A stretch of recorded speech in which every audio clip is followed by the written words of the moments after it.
ఒక మంచి ఆరాధన సమయంలోకి మనల్ని నడిపించి ఉన్నారు.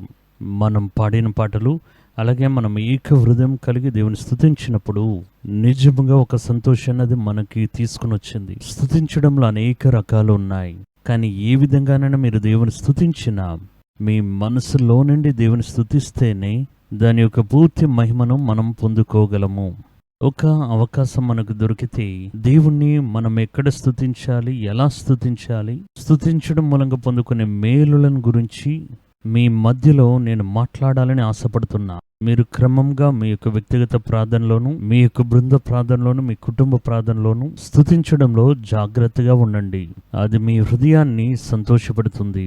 మీరు తర్వాత చేయబోయే కార్యాల్లో ఒక నూతన బలాన్ని, నూతనమైన ఉద్వేగాన్ని, ఒక నూతనమైన మహిమను అది అధికపరుస్తుంది.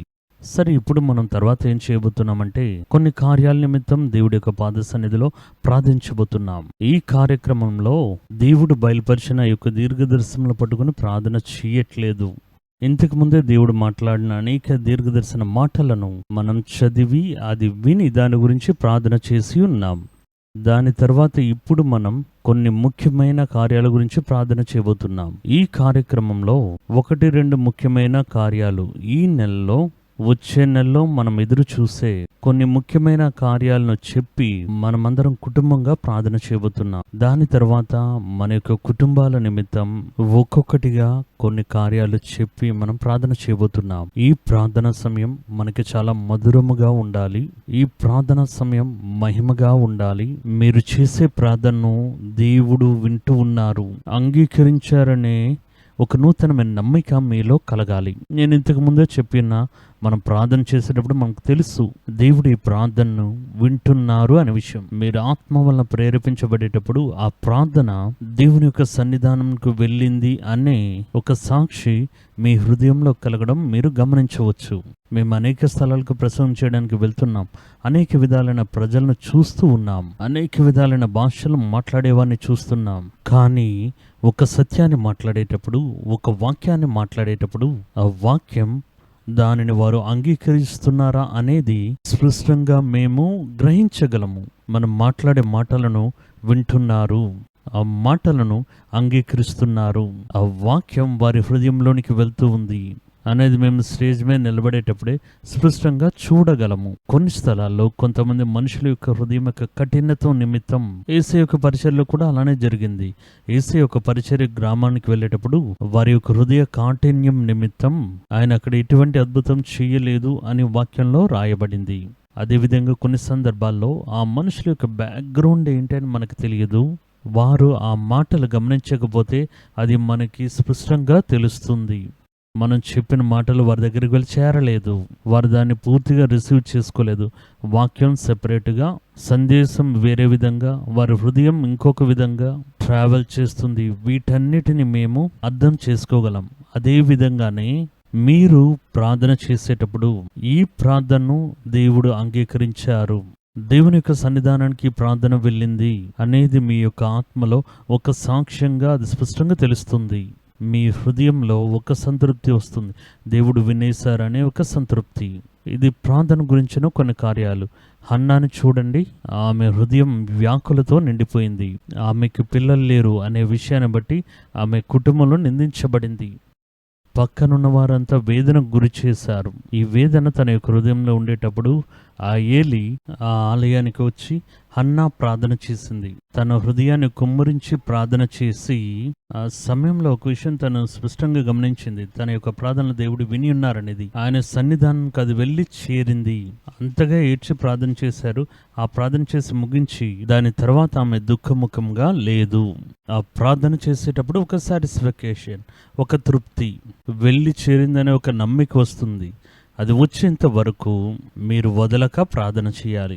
ఏదో ఒక పేరుకి ప్రార్థన చేస్తే అది సమయాన్ని వ్యర్థం చేస్తుంది. హన్నా ప్రార్థన చేసినప్పుడు ఆమె యొక్క హృదయంలో దేవుడు నా ప్రార్థన విన్నారు అనే ఒక నమ్మకం వచ్చేటప్పుడు, ఆ నమ్మకం వచ్చేంత వరకు మనం వదలక ప్రార్థన చేయడం అనేది చాలా అవసరం. ఈరోజు మన కుటుంబాలకి ప్రార్థన చేయడానికన్నా ముందుగా కొన్ని ముఖ్యమైన కార్యాల నిమిత్తం మనం ప్రార్థన చేయబోతున్నాం.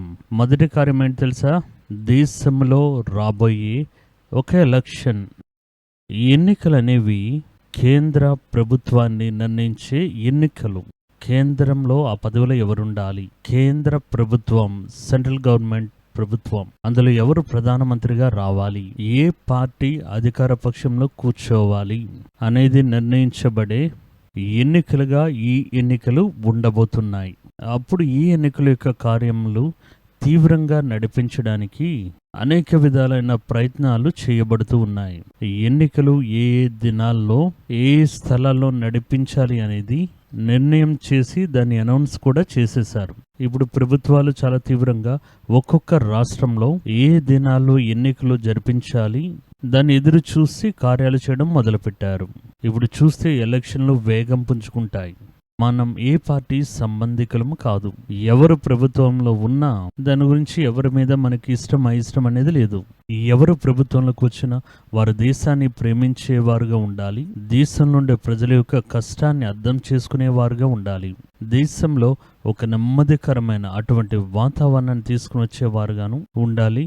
మనకి ఎటువంటి పార్టీల మీద ఎటువంటి అభిప్రాయం లేదు. అందరి మనుషులను మనం ప్రేమిస్తున్నాం. కానీ మనం కలిగి ఉన్న అధికారాన్ని బట్టి దాన్ని వేరే విధంగా వాడి ప్రజల్లో గందరగోళం, ప్రజల యొక్క జీవితాన్ని కఠినంగా మార్చాలి అనుకున్న ఏ స్వార్థపూరితులు ప్రభుత్వంలోకి రాకూడదు. అప్పుడు దేవుడు ఒక మంచి ప్రభుత్వాన్ని ఇవ్వాలి. దాని నిమిత్తం మనం దేవుని యొక్క సన్నిధిలో ప్రార్థన చేయాలి. దేవా, మీరు కోరుకునే మా దేశానికి మీరు ఇవ్వాలనుకున్న మంచి నాయకులను ఈ ఎన్నికల మూలంగా మీరు తీసుకుని రావాలి. దాని నిమిత్తం దేవుని యొక్క పాద సన్నిధిలో మనం ప్రార్థన చేయాలి. ఎన్నికల సమయంలో అనేక విధాలైన యొక్క సంఘటనలు మన దేశంలో జరుగుతూ ఉంటాయి. కొన్ని సందర్భాల్లో మనం జయం పొందుకోమని తెలిస్తే ఆ ప్రాంతాల్లో కొన్ని కలవరాలు సృష్టించడానికి రాజకీయ నాయకులు ప్రయత్నం చేస్తారు. అటువంటి సంఘటనలు, అటువంటి కీడైన కార్యాలు దేశంలో విడుదల చేయబడకుండానట్లు దేవుడు ఒక కాపుదల కలిగిన పరిస్థితిని ఈ ఎలక్షన్ సమయంలో, ఈ ఎన్నికల కాలంలో మనకి అనుగ్రహించినట్లు ప్రార్థన చేయాలి. మూడవది, తంత్రంగా ప్రజల యొక్క హృదయాల్ని మోసం చేయాలని చూస్తున్నా ఏ తంత్రవాదుల యొక్క మాటలను ప్రజల మధ్యలో బయలుపరచబడి ప్రజలకి ఒక కనువిప్పు కలుగ చేయాలి. ప్రజలు ఎన్నిక సమయంలో ఎవరైనా డబ్బులు ఇస్తూ ఉన్నారు, ధనం ఇస్తున్నారు అని నమ్మి 5 సంవత్సరాలు దేశం యొక్క పరిపాలనను ఎవరో ఒకరి చేతిలోకి అది ఇవ్వకూడదు. మనకి వారిస్తున్న డబ్బులు అనేవి 1 నెలకు కూడా సరిపోవు. వారు 5 సంవత్సరాల అధికారాన్ని వారు పట్టుకోవడానికి మనల్ని మోసం చేసే ఒక తంత్రం అది. ముఖ్యంగా దేవుని యొక్క బిడ్డలు, ఇలా ఎవ్వరు డబ్బులు ఇచ్చినా డబ్బులు తీసుకుని ఓటు వేయకూడదు. దేవుడికి అయిష్టమైనది. ఆ డబ్బులు తీసుకుని వచ్చి ఇస్తారు, ఇచ్చి మాకు ఓటు వేయమని అడుగుతారు. ఆ దేవునికి అయిష్టమైనది. ఇంకా కొంతమంది చెప్తారు, మన దగ్గర దొంగిలించిన సొమ్మే అది, ఆ డబ్బుల్లో నుండి మనకి ఇస్తున్నారు, మీరు ఎందుకు అది వద్దు అనాలి, ఆ డబ్బులు తీసుకోండి అని చెప్తారు. ఒకడు దొంగిలించిన సొమ్ములో మీకు ఒక భాగం ఇస్తే తీసుకోవచ్చా? ఆలోచించండి. చెప్పినప్పుడే చెప్తారు ఈ దొంగిలించిన సొమ్మని. అప్పుడు ఇటువంటి ఒక కరప్టెడ్ డబ్బులు వచ్చినట్లయితే మన యొక్క జీవితాన్ని అది అస్తమింపజేస్తుంది. మనం దేవుని యొక్క బిడ్డలం, ఎల్లప్పుడూ నీతి వైపే మనం ఉండాలి. అప్పుడు ఈ ఎలక్షన్ సమయంలో జరిగే ఎటువంటి విషయమైనా తంత్రములు, భయంకరమైన కార్యాలు, ఎటువంటి గందరగోళమైనా సరే ఆ దినాల్లో రాకుండానట్లు దేవుడు వాటిని అడ్డగించాలి. ఎలక్షన్ అనేది నిజాయితీగా నడిపించబడాలి. కొన్ని ప్రాంతాల్లో చూస్తే ఆ పెట్టెను మార్చివేయడం, అది చేస్తారు ఇది చేస్తారని అనేక పుకాలు రావడం మనం చూస్తూ ఉన్నాం. ఏ కీడు మూలంగా ప్రభుత్వం అనేది స్థాపించబడకూడదు. ఒక ప్రభుత్వం అనేది అది నీతి మూలంగా స్థాపించబడాలి. దాని నిమిత్తం దేవుడి యొక్క రంగంలోకి దిగి అన్నిటిని మనకు అనుకూలంగా మార్చి ఇవ్వాలి. దీనిని గురించి దేవుడి యొక్క సన్నిధానంలో ప్రార్థన చేయాలి. ఒకవేళ మీకు రాజకీయాల గురించి జ్ఞానం లేనట్లయితే, రాజకీయాల గురించి అక్కర లేనివారుగా ఉన్నా పర్వాలేదు, మీరు ప్రార్థన చేయాలి. ఎందుకు అంటే మీరు ఈ రాజకీయాలతో సంబంధం లేకుండా ఉన్నా కూడా రాజకీయాలని మీ జీవితంతో ఏదో విధంగా సంబంధం కలిగి ఉంటాయి. ఒక ప్రభుత్వం వారు తీసుకుపోయే నిర్ణయాలు, అందులో సంబంధించిన వారు, సంబంధం లేని వారు అందరూ బాధింపబడతారు. కుటుంబాన్ని బాధిస్తుంది, వేళలను బాధిస్తుంది, ఆర్థిక కార్యాలను బాధిస్తుంది, మన రాకపోకలను కూడా అది బాధిస్తుంది కదా. కాబట్టి ఈ ఎలక్షన్ సమయంలో మేమంతా క్రైస్తవులను దేవుడి చేతిలో సమర్పించుకుని మేము జాలీగా ఉంటామని చెప్పకుండా, మీకు లభించిన యొక్క అవకాశాన్ని ఉపయోగించుకుని దేవుడే రంగంలోకి దిగి న్యాయమైన కార్యాన్ని దేశానికి చేయనట్లుగా ప్రార్థన చేయాలి. ఇప్పుడు మనమందరం ఒక నిమిషం తలలు దించుకొని కుటుంబంగా ప్రార్థన చేయబోతున్నాం. రాజకీయాలు అనేవి కుటుంబాన్ని బాధిస్తాయి, కుటుంబానికి మంచివి తీసుకుని వస్తాయి. కాబట్టి కుటుంబంగా కూడుకొని దేవుని దగ్గర మనం అడుగుదాం. అందరూ రండి, మోకాలు వేసి ప్రార్థన చేద్దాం. ఈసారి రాబోయే ఎన్నికలు దేశం యొక్క వచ్చే ప్రభుత్వం యొక్క స్థితిని నిర్ణయించే ఎన్నికలివి.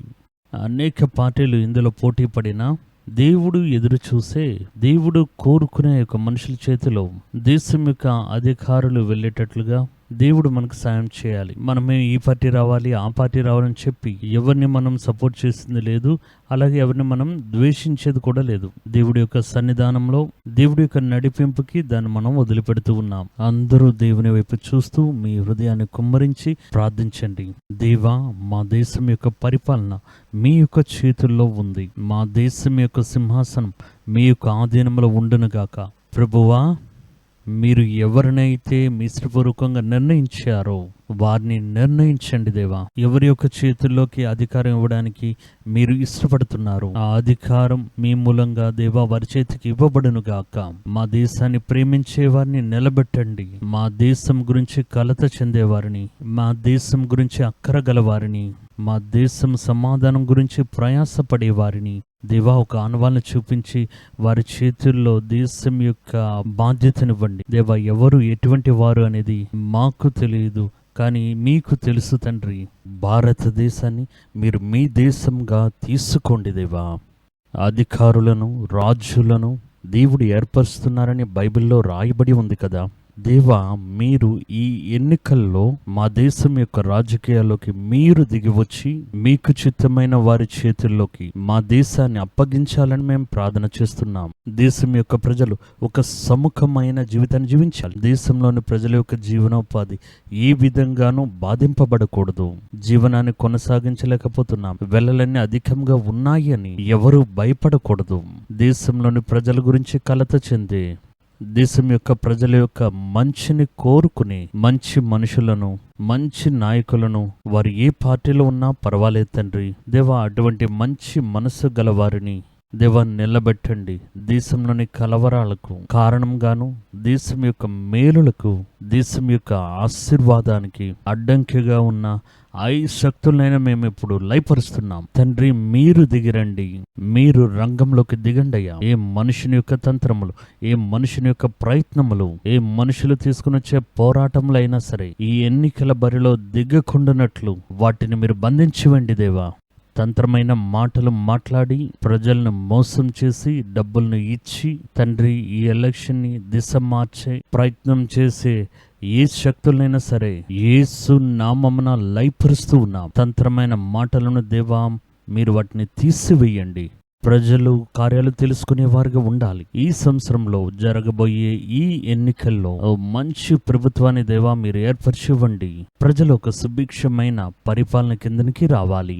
మా దేశంలోని అన్ని కార్యాలు సమాధానం చేయబడే విధంగా, సరి చేయబడే విధంగా ఇక రాబోయే 5 సంవత్సరాలు ఈ సంవత్సరానికి ఆశీర్వాదకరంగా ఉండాలి. దేవా, మీరు ఇశ్రాయేలును ప్రేమించిన విధంగా భారతదేశాన్ని ప్రేమిస్తున్నారు తండ్రి. ఇశ్రాయేలు యొక్క అధికారులను, అన్నిటినీ, రాజులను, అధికారులను మీరు ఏర్పరిచిన విధంగా భారతదేశంలో కూడా మీరు అలానే దిగివచ్చి క్రియ చేయండి దేవా.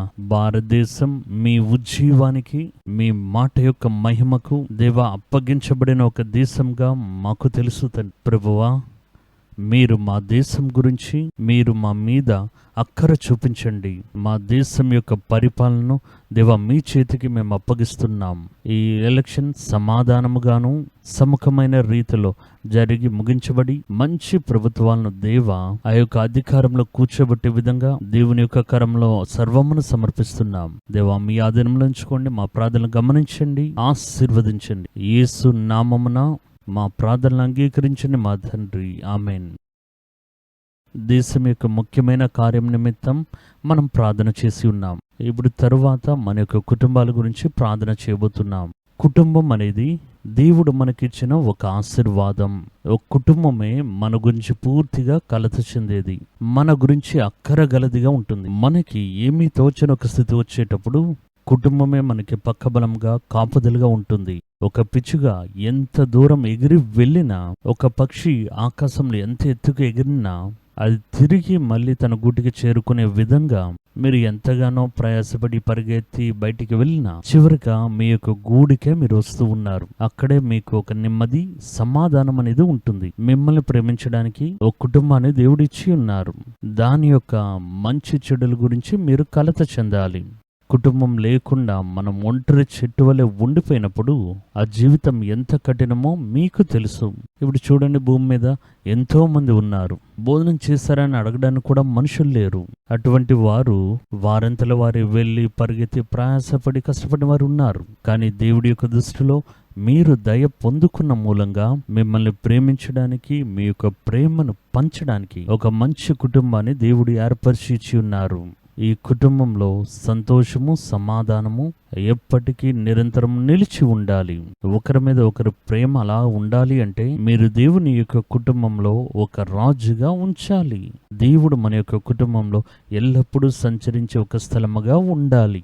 మీరే చూడండి, మొదటి కుటుంబం ఆదాము హవ్వ యొక్క కుటుంబం. పాపం ప్రవేశించడానికి ముందుగా ఒక్కొక్క దినము దేవుడు పగటి వేళ చల్లని సమయంలో, అది సాయంకాల సమయమున లేకపోతే ఉదయకాల సమయంలో కూడా ఉండొచ్చు, దేవుడు వారి మధ్యలోకి వచ్చి సంచరించి తన యొక్క ప్రేమను పంచుకున్నారు. ఇప్పుడు మన యొక్క కుటుంబం కూడా పాపం నుండి విడిపించబడి దేవుడు ఇష్టపడే ఒక కుటుంబంగా మనది ఉండాలి. దేవుడు మీ కుటుంబాల మధ్యలో సంచరించాలి. దేవుడు మీ యొక్క కుటుంబం మధ్యలో ఎల్లప్పుడూ సంతోషంగా ఉండాలి. దేవుడి యొక్క సన్నిధానం అల్లలాడాలి. దేవుడు ఇచ్చిన యొక్క మంచి కుటుంబాన్ని మీరు జ్ఞాపకం చేసుకుని మనం దేవునికి కృతజ్ఞతలు చెల్లించి కుటుంబం యొక్క ఆశీర్వాదానికి, కుటుంబం యొక్క సంతోషాన్ని పాడు చేసే క్రియల నుండి ఈ కుటుంబాన్ని దేవుడు కాపాడేటట్లు మన కుటుంబాన్ని అప్పగించుకుంటూ ప్రార్థన చేయబోతున్నాం. మీ సేవకునైన నేనును మీ కుటుంబంలో నన్ను కూడా ఒక వ్యక్తిగా ఎంచుకుని మీ కుటుంబం నిమిత్తం, కుటుంబం యొక్క ఆశీర్వాదం నిమిత్తం ప్రార్థన చేయాలని కోరుకుంటున్నాం. మన యొక్క కుటుంబాల గురించి దేవుడు తన కనుదృష్టిని దాని మీద ఉంచాలి. దేవుని యొక్క కాళ్ళు మన కుటుంబాల మధ్యలో సంచరించాలి. యోబు యొక్క కుటుంబం చుట్టూ కంచె వేసి ఆ కుటుంబాన్ని కాపాడినట్లుగా మీ కుటుంబం చుట్టూ కంచె వేసి కాపాడాలి.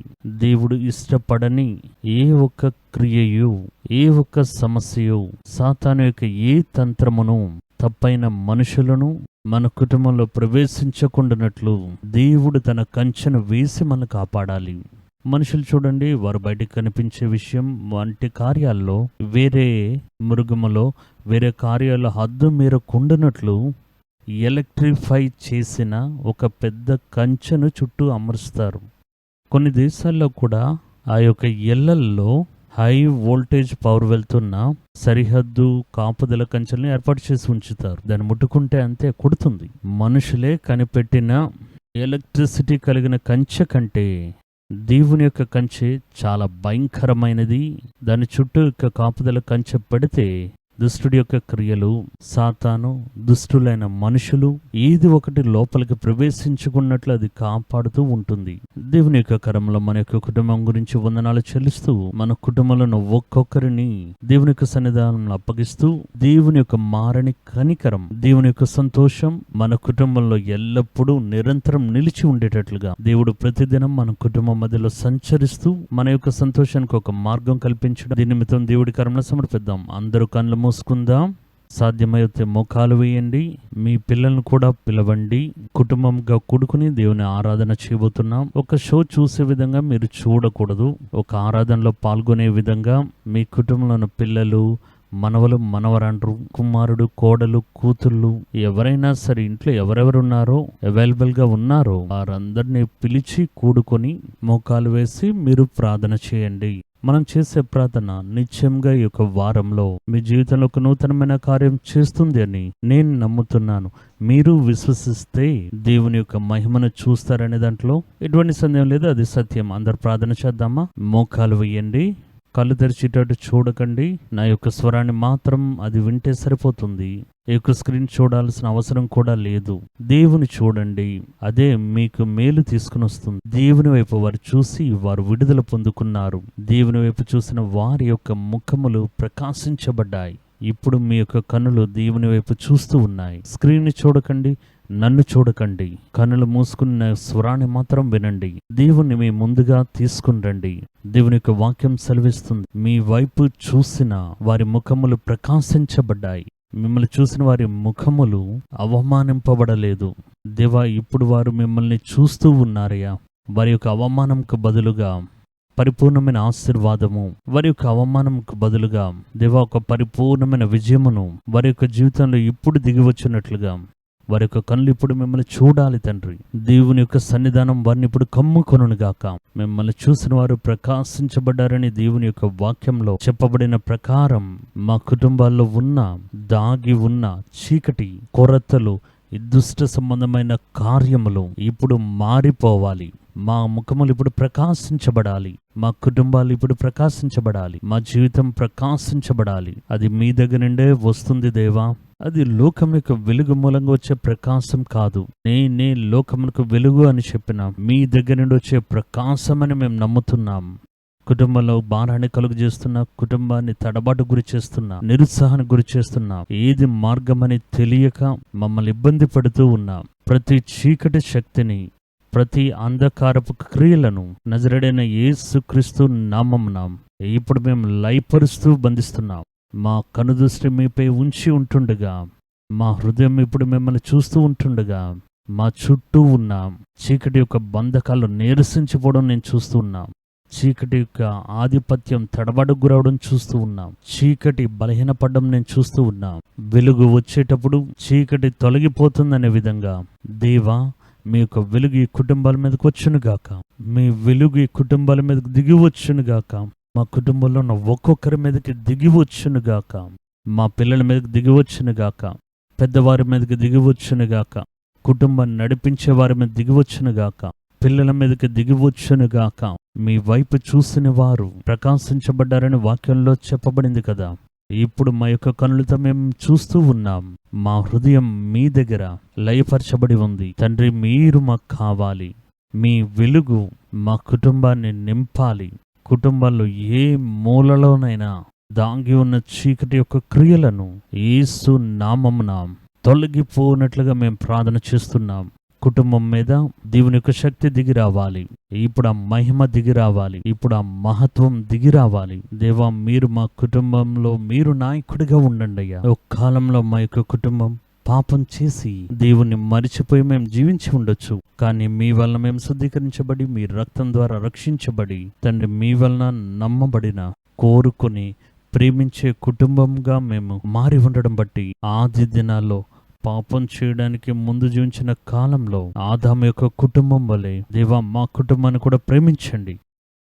ఒక్కొక్క దినము మా కుటుంబం మధ్యలోకి మీరు సంచరించడానికి రండి. మీరు వారితో మీ ప్రేమను పంచుకున్నారు కదా, అదే విధంగా మా కుటుంబం మధ్యలో మీ మాటలను, మీ ప్రేమను, మీ అభిషేకమును, మీ శక్తిని పంచుకోండి దేవా.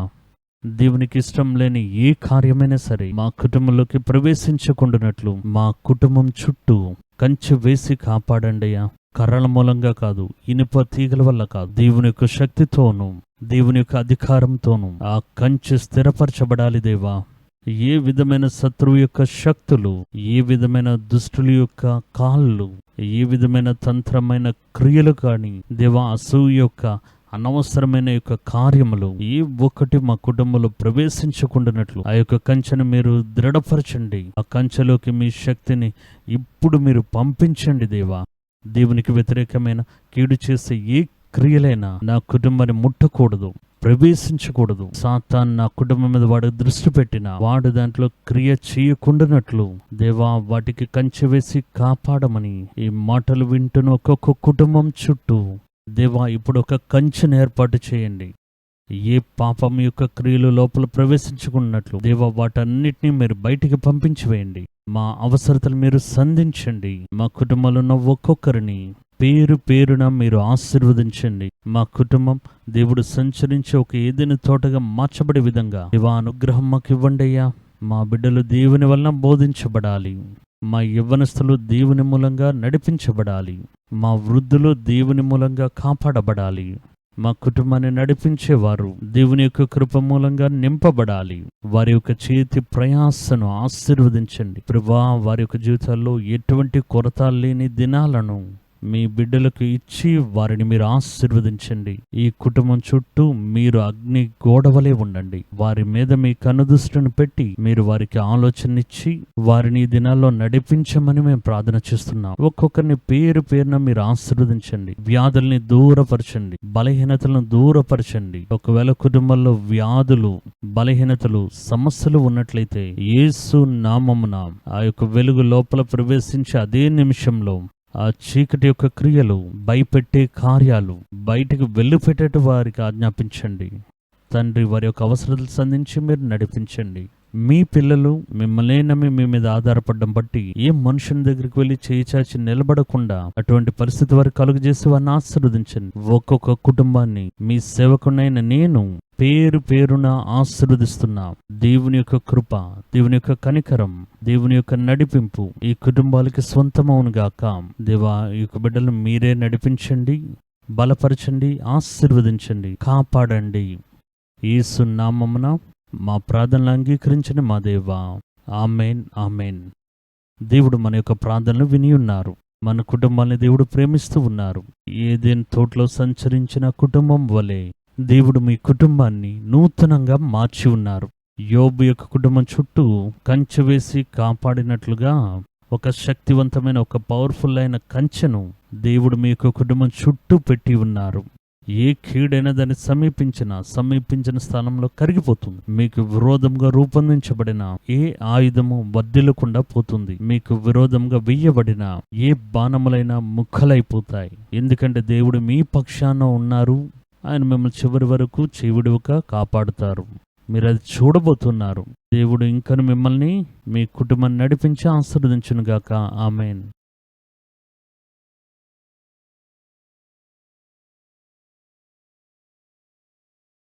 ఒక మంచి ప్రార్థన సమయాన్ని దేవుడు మనకిచ్చి ఉన్నారు. నిజంగా మనం ప్రార్థన చేసేటప్పుడు నేను మీకు ఇంతకు ముందే చెప్పినట్లు మన ప్రార్థన దేవుడు అంగీకరించారు అనే ఒక తృప్తి మీ యొక్క ఆత్మలో కలిగి ఉంటుంది.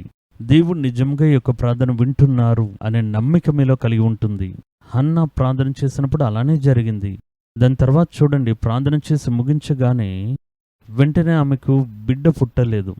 కానీ నిర్ణయించబడిన యొక్క కాలంలో ఆమె గర్భంలో ఒక పిండం ఏర్పడింది. కానీ ఈ ప్రార్థన ముగించి మళ్ళీ దేవుని దగ్గర అడుగుతూ ఉండలేదండి. దాని తర్వాత ఆమె దుఃఖముఖంగా కనిపించలేదని వాక్యం చెప్తుంది. అదేనండి విశ్వాసం. దేవుడి దగ్గర చెప్పేశాం కదా, దేవుని దగ్గర మన కుటుంబాన్ని అప్పగించాం కదా, అది ప్రార్థన చేసేటప్పుడు మనకు తెలుస్తుంది. దేవుడు నా యొక్క ప్రార్థన విని ఉన్నారు. నేను గోడని చూస్తూ ప్రార్థన చేయలేదు. నేను ఏమీ లేని ఒక వెలుగులో కూర్చుని ప్రార్థన చేయలేదు. దేవుని ఎదురుగా నిలబడి ప్రార్థన చేశాను. ఆయన పాదముల దగ్గర కూర్చొని నేను ప్రార్థన చేసి ఉన్నా. నా ప్రార్థన ఏ ఒక్క రోజు వ్యర్థమవదు అని ఒక నమ్మిక మీలోనికి వచ్చి ఉంటుంది. అదే దేవుడు మీ యొక్క ప్రార్థనలు అంగీకరించి ఉన్నారనే దానికి ఆయన ఇచ్చే రసీదు. అది మీరు అర్థం చేసుకున్న ఆత్మ యొక్క సాక్ష్యం వచ్చి చేరింది. అది మనకి ఒక సమాధానం ఇస్తుంది. ఈరోజు సమాధానం మీలోనికి వచ్చిందా? ఖచ్చితంగా వచ్చే తీరుతుంది. మీరు మనస్ఫూర్తిగా ప్రార్థన చేసేటప్పుడు దేవుడు ఉన్నారు, నా ప్రార్థన దేవుడు విని ఉన్నారు, ఆయన చూసుకుంటారు అనే ఒక నమ్మిక మీకు ఆత్మలో బలంగా ఇవ్వబడుతుంది. ఆ నమ్మికే మీ ప్రార్థన దేవుడు అంగీకరించి ఉన్నారనే దానికి ఆత్మ మూలంగా ఇవ్వబడిన ఒక సాక్ష్యం. దాన్ని మనసులో అలా పెట్టుకోండి. దేవుడు మిమ్మల్ని నడిపించడమును, మీ కుటుంబంలో ఆయన చాలినంత దేవుడిగా ఉండి అవసరతలను సంధించడం ఇక రాబోయే దినాల్లో మీ కళ్ళతో మీరు ఖచ్చితంగా చూస్తారు. సరే, ఇప్పుడు మనం తర్వాత ఏం చేయబోతున్నామంటే దేవుని యొక్క మాటలను మనం ధ్యానించబోతున్నాం. దేవుని యొక్క మాటలను ధ్యానించడం ఎంత ముఖ్యమైన విషయమని ఒక్కొక్క ప్రసంగ వేదిక కార్యక్రమంలో నేను అది మీకు వక్కానిస్తూ చెప్తూనే ఉన్నాను. దేవుడి యొక్క వాక్యాన్ని మనం చదివేటప్పుడు మనం కూడా దాన్ని అలా ఫాలో చేస్తూనే రావాలి. వాక్యాన్ని చదవడం అనేది వేరు, మననం చేయడం అనేది వేరు, ధ్యానించడం అనేది వేరు.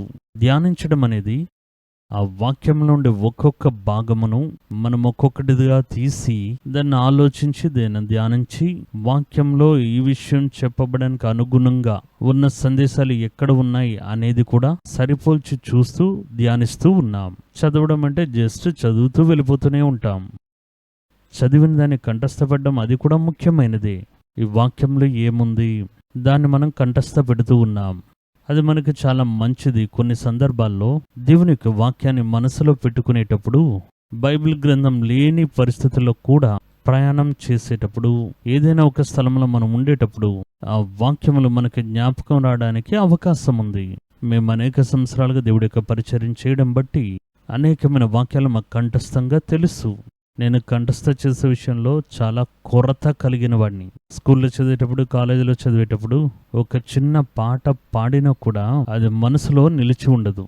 అటువంటి మేము అనేక సార్లు ఈ యొక్క వాక్యాన్ని చదువుతూ ఉంటుండగా, ఇతరులకు మేము బోధిస్తూ ఉంటుండగా, అనేక సందేశాల్లో మేము మాట్లాడుతూ ఉంటుండగా ఆ వాక్యములు మా మనస్సులో కంఠస్థ పెట్టినట్టు అవి ఉండిపోతూ ఉన్నాయి. ఇది దేవుని యొక్క వాక్యాన్ని అలవాటు చేసుకోవడం, ఇది దేవుని యొక్క వాక్యంలో పరిచయంగా ఉండడం. కాబట్టి ఎప్పుడునూ ఆ వాక్యాన్ని మీ మనసులో పెట్టుకోవడం అనేది చాలా మంచిది. ఇది ఎలా మనసులో పెట్టుకోగలరు అంటే, మీరు ఉదయాన్నే ఒక వాక్యాన్ని చదివి, ఆ వాక్యాన్ని మీరు చాలా ఇష్టపడి, ఆ వాక్యంలో ఉండే కార్యాలు మీ హృదయాన్ని అంటుకుంటే, ఆ దినంలో ఎలాగైనా ఒక 3 సార్లైనా ఎవరి దగ్గరైనా ఈ యొక్క వాక్యాన్ని పంచుకోండి. ఒక సమయం, ఒక సందర్భం వచ్చేటప్పుడు ఆ వాక్యాన్ని మీరు ఉపయోగించండి. అలా ఉపయోగిస్తే అది మీ మనసులో, ఆలోచనలో నిలిచి ఉంటుంది. అప్పుడు ఆ వాక్యాన్ని చదవడం అనేది వేరు, మననం చేయడం అనేది వేరు. నేనే చూసి ఉన్నాను. ముఖ్యంగా మన తమిళనాడులో తిరునెల్వేలి, తూత్తుకుడి, కన్యాకుమారి డిస్ట్రిక్ట్లో చిన్న వయసులో ఉండే క్రైస్తవులుగా ఉన్నవారు పిల్లలకించి కంఠస్థ పెట్టిస్తుంటారు వాక్యానండి. వారు కంఠస్థ పెట్టి వాక్యాన్ని చెప్తేనే ఉదయాన్నే వారు టిఫిన్ పెడతారు. వారి యొక్క వసతికి అనుకూలంగా వయస్సుకి సంబంధించి ఒక వాక్యమో, ఒక అధ్యాయమో ఉంటుంది. అది మననం చేసుకోవడం చాలా మంచిది. ఒకనొక కాలంలో బల్గేరియా అనే స్థలంలో, దాని తర్వాత ఇంకా రిచర్డ్ ఉమ్రాన్ వంటి వారు, హర్లాన్ పాపో అనే వారి యొక్క కాల వ్యవధిలో వారు జీవించిన దేశంలో బైబిల్ని ఎవరు ఉపయోగించకూడదనే ఒక చట్టం చేయబడింది. ఇప్పుడు కూడా కొన్ని ప్రపంచ దేశాల్లో, ఈ నార్త్ కొరియా వంటి దేశాల్లో బైబిల్ని ఎవరు ఉపయోగించలేరు. ఇంట్లోకి వచ్చి రైడ్ చేసి బైబిల్ అన్ని తీసుకుని వెళ్ళిపోతుంటారు. హర్లాన్ పాపో అనే ఒక దైవజనుడు, ఆయన కాలంలో ఇటువంటి ఒక పరిస్థితి వచ్చేటప్పుడు, వారి చేతులుండే బైబిల్ గ్రంథాలన్నీ తీసుకునేటప్పుడు వారు తన యొక్క మనసులో ఉన్న బైబిల్ని ఉపయోగించుకున్నారట. చెరసాలలో బంధించబడి ఉండేటప్పుడు వారు కంఠస్థ పెట్టి ఉంటారు కదా, ఆ వాక్యాలను ఒకరితో ఒకరు చెప్పుకుంటారట. ఆ వాక్యములు వారికి ఆదరణ కలుగజేస్తూ ఉండేవి. ఆ వాక్యమే వారికి విడుదలనిచ్చింది. అప్పుడు కంఠస్థ పెట్టడం అనేది చాలా ముఖ్యమైనది. చాలా ముఖ్యమైన వాక్యాలను కంఠస్థ పెట్టి మన హృదయంలో భద్రపరుచుకోవడం చాలా మంచి ఫలములిస్తుంది. 3 చూడండి, వాక్యాన్ని ధ్యానించడం.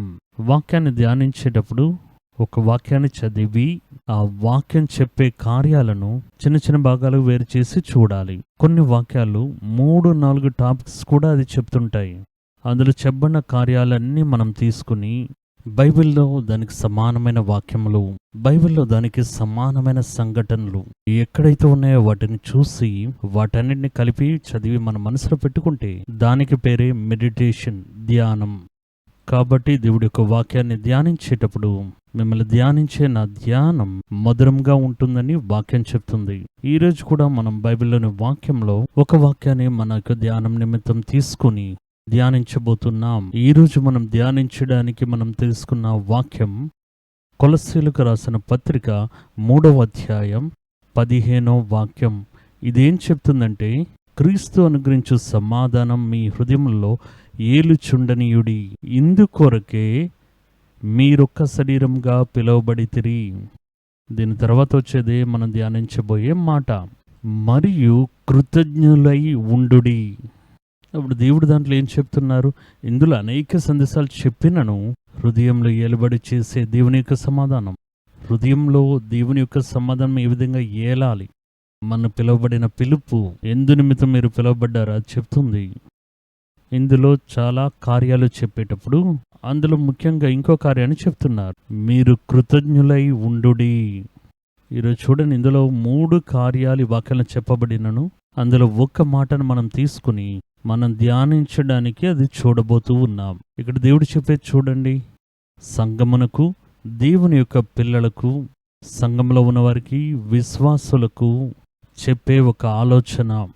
ఇది అపోస్తలులు చెప్పినా కూడా ఇది వారు సొంతంగా చెప్పలేదు, దేవుడు వారికి నేర్పించిందే చెప్పారు. అందుకే అపోస్తలులు రాసిన పత్రిక వారు చెప్పిన సందేశములను దేవుని యొక్క మాటలుగానే అవి మనం తీసుకుంటున్నాం. ఇందులో దేవుడు మనకేం చెప్తున్నారంటే కృతజ్ఞులై ఉండుడి. దేవుని యొక్క పిల్లల యొక్క బలము, వారి యొక్క ఔన్నత్యం ఆ కృతజ్ఞతలోనే ఉంటుంది. కృతజ్ఞత. అప్పుడు ఈ కృతజ్ఞత దినములవి గడుస్తున్న కొలది కృతజ్ఞత కలిగిన మనుషుల్ని చూడడం అనేది అసాధ్యంగా అది మారిపోతుంది. వాక్యం చెప్తుందంటే 2 తిమోతికి రాసిన పత్రిక 3వ అధ్యాయం 2వ వాక్యంలో చివరి దినాల్లో మనుషుల యొక్క గుణాతిశయాలు ఏ విధంగా ఉంటాయని దేవుడు చెప్తూ ఉన్నారు. ఏం చెప్తున్నారంటే, ఇంకను అంత్య దినముల్లో అపాయకరమైన కాలములు వచ్చునని తెలుసుకునుము. 2 తిమోతికి రాసిన పత్రిక 3వ అధ్యాయం 1వ వాక్యం. ఇక్కడ 2వ వాక్యం ఏం చెప్తుందంటే, ఎలాగనగా ఈ చివరి దినాలు ఎలాగనగా మనుషులు స్వార్థప్రియులుగాను, అంటే స్వార్థపూరితంగా ఉండేవారు, అన్నిట్లో స్వార్థమై సొంత ఆశ కలిగిన వారు, స్వార్థపూరులు, సెల్ఫిష్, స్వార్థప్రియులుగాను, ధనాపేక్షలుగాను, బింకములాడువారులాగాను, అహంకారులుగాను, దూషకులుగాను, తల్లిదండ్రులకి అవిధేయులుగాను, కృతజ్ఞత లేనివారుగాను, కృతజ్ఞతే తెలియని వారుగాను, అపవిత్రులుగాను ఉంటారు.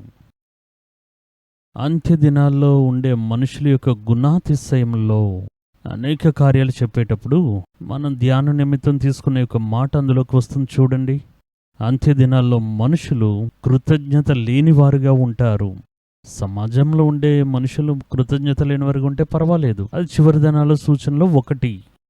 కానీ దేవుని తెలుసుకుని దేవునికి పరిచర్య చేసే, లేకపోతే విశ్వసించే, సంఘానికి వెళ్ళే, బాప్తిసం పొందుకునే దేవుని యొక్క పిల్లలు కూడా కృతజ్ఞత లేనివారుగా ఉండడమే అంత్యదినాల్లో మనం చూసే ఒక భయంకరమైన విషయం.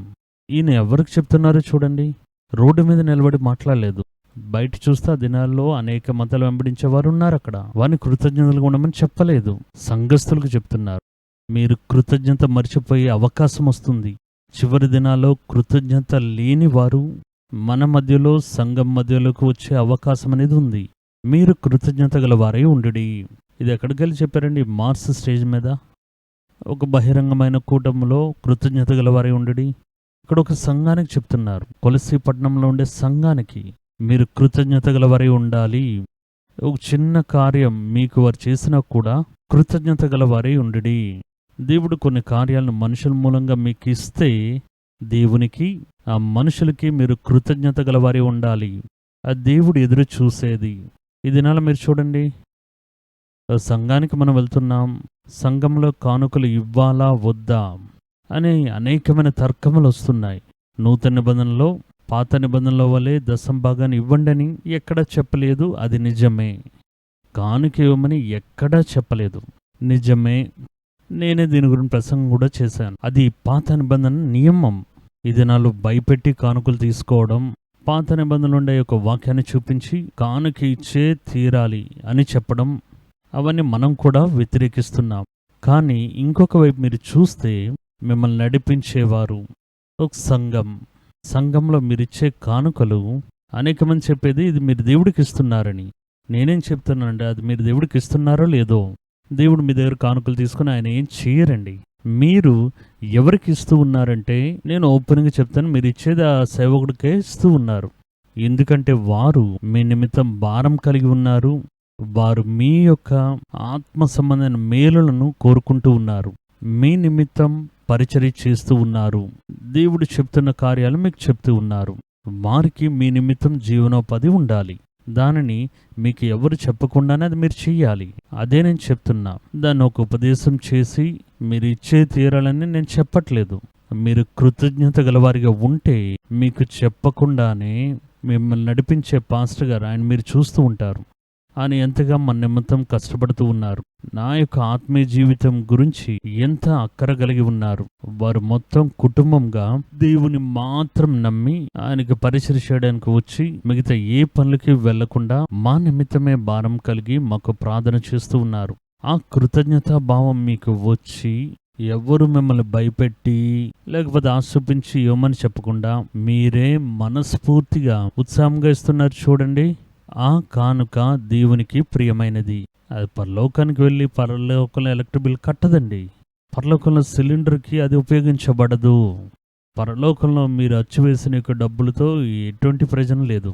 మీరు చేసేది మీ కృతజ్ఞత చూపే విధంగా ఈ కార్యాన్ని చేస్తూ ఉన్నారు. ఈ సేవకుడు ఎంతో సమయం వేచి ఉండి మా నిమిత్తం దేవుడి దగ్గర వాక్యాన్ని పొందుకుని ఆ మాటలు పొందుకుని సంఘంలో మమ్మల్ని విచారిస్తూ మా నిమిత్తం ప్రార్థన చేస్తూ వారి కుటుంబాన్ని నడిపిస్తున్నారు కదా. మేము మేలు నిమిత్తం ఆ కార్యాలు చేయాలి.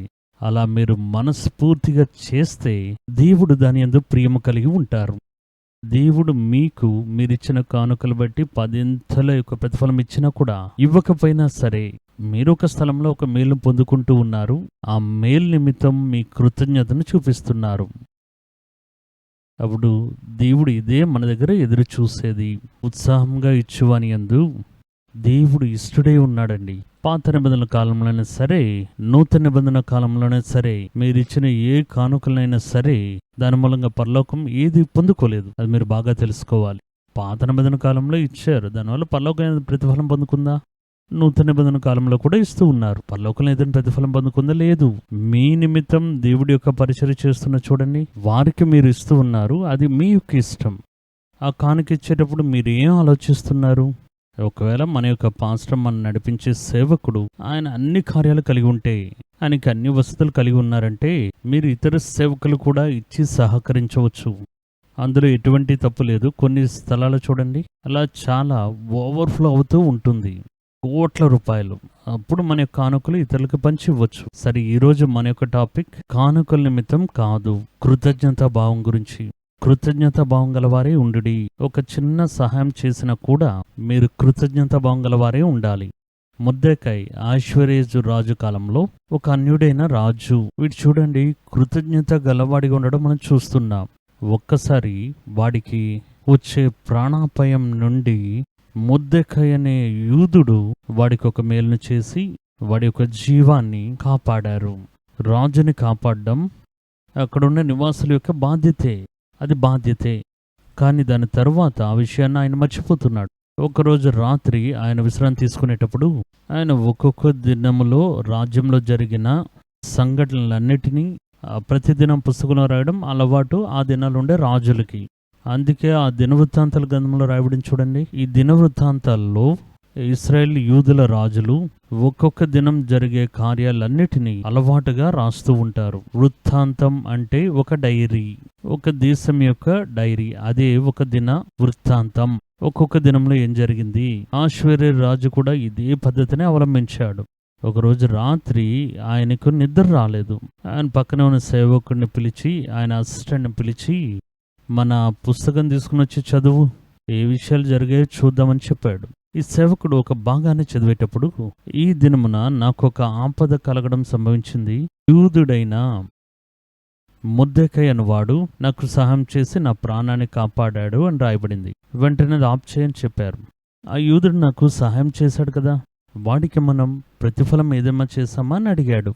లేదు రాజా, ఏం చేయలేదంటున్నారు. వెంటనే చెప్తున్నది, ఎలా వదిలిపెట్టేసాం మనకు తెలియట్లేదే. వాడు మనకి ఎంతో గొప్ప కార్యాన్ని చేసినప్పుడు మనం వాడిని గణపరచాలని చెప్పి మొర్దెకైని గణపరుస్తూ ఉన్నాడు. ఇంతకు ఆ రాజు రక్షణ పొందుకున్నవాడు కాదు, లేకపోతే దేవుణ్ణి అంగీకరించిన ఒక దైవజండు కూడా కాదు. వేరే ఒక కులంలో, వేరే ఒక మతంలో, వేరే దేవుల్ని ఆరాధించే ఒక మనిషి. కానీ కృతజ్ఞత భావం కలవాడు. నాకు ఒక సాయం చేశాడు కదా వ్యక్తి, వాడికి ఏదైనా బదులు చేశామా అని అడుగుతున్నాడు. ఇది ఆశ్చర్యమైన ఒక విషయం. ఇది మనందరిలోనూ ఉండాలి. ఒక దేవుడు తెలియని ఒక మనిషిలోనే ఆ కృతజ్ఞత భావం ఉంటే, దేవుని తెలుసుకున్న మనలో ఆ భావం ఎంత ఉండాలో ఆలోచించండి. కృతజ్ఞత భావం గలవారిగా ఉండండి అని దేవుని యొక్క వాక్యం చెప్తుంది. ఒకరు మీకు ఒక చిన్న సహాయం చేసినా కూడా మీరు దాన్ని జ్ఞాపకం ఉంచుకోవాలి. వారి కృతజ్ఞత గలవారే ఉండాలి. ఇందులో 2 విషయాలున్నాయి, అది మీరు అర్థం చేసుకోండి. మీరు ఒక మేలు చేస్తే వారు మన కృతజ్ఞత చూపించాలని మీరు ఎదురు చూడకండి. కానీ ఆ మేలును పొందుకున్న వారు దానికి కృతజ్ఞత చెల్లించాలని మీరు అనుకోవాలి. దాన్ని వదిలిపెట్టి ఒక మంచిని చేసినవాడు వెనకాతలే తిరిగి వెళ్తూ అరే నేనే కదా కాపాడాను, అరే నేనే కదా సాయం చేశానని చెప్పి మీరు దాన్ని ఎదురు చూడాల్సిన అవసరం లేదు. కానీ మీ దగ్గర మేలు పొందుకున్న వారు కృతజ్ఞత గలవారే ఉండాలని దేవుని యొక్క వాక్యం చెప్తుంది. మనకి మన యొక్క జీవితంలో సహాయం చేసిన, మనకి అవసరమైన కార్యాలు చేసిన వారికి వారిని ఇప్పుడు మర్చిపోకూడదు, కృతజ్ఞత కలిగి ఉండాలి. కానీ పరిచర్యలోకి నేను వచ్చేటప్పుడు నేను చూసిన అనేక మంది నా పరిచర్య మూలంగానో నా మూలంగానో మేలు పొందుకున్న వారిని నేను ఇది ఉట్టిదే మీకు చెప్తున్నా, నేను చూసిన దాంట్లో ఇంచుమించు 80% మంది దాన్ని మర్చిపోతుంటారు. దాన్ని మర్చిపోతారు, తర్వాత ఆలోచించరు, అయ్యో ఆ మనసులో జ్ఞాపకం రాలేదంటారు. చాలా మంచిది నాకు సంబంధించి. కానీ మీకు సంబంధించి మీరు పొందుకున్న మేలును దానికి మీరు కృతజ్ఞత గలవారే ఉండాలి. కొంతమంది చూశాను, ఇప్పుడే వచ్చి ఉంటారు, ఫ్రెష్గా ఉంటారు. ఇది నా వ్యక్తిగత అనుభవం. చాలా ఫ్రెష్గా వచ్చి ఉంటారు, ఏమీ తెలియదు. నా దగ్గరికి వస్తారు, వాక్యాన్ని చెప్పి, మాటలు చెప్పి, పరిచయలు ఉపయోగించి వారు చెప్తారు, మీరే ఆత్మీయ తండ్రి, నాన్న అన్నీ చెప్తారు.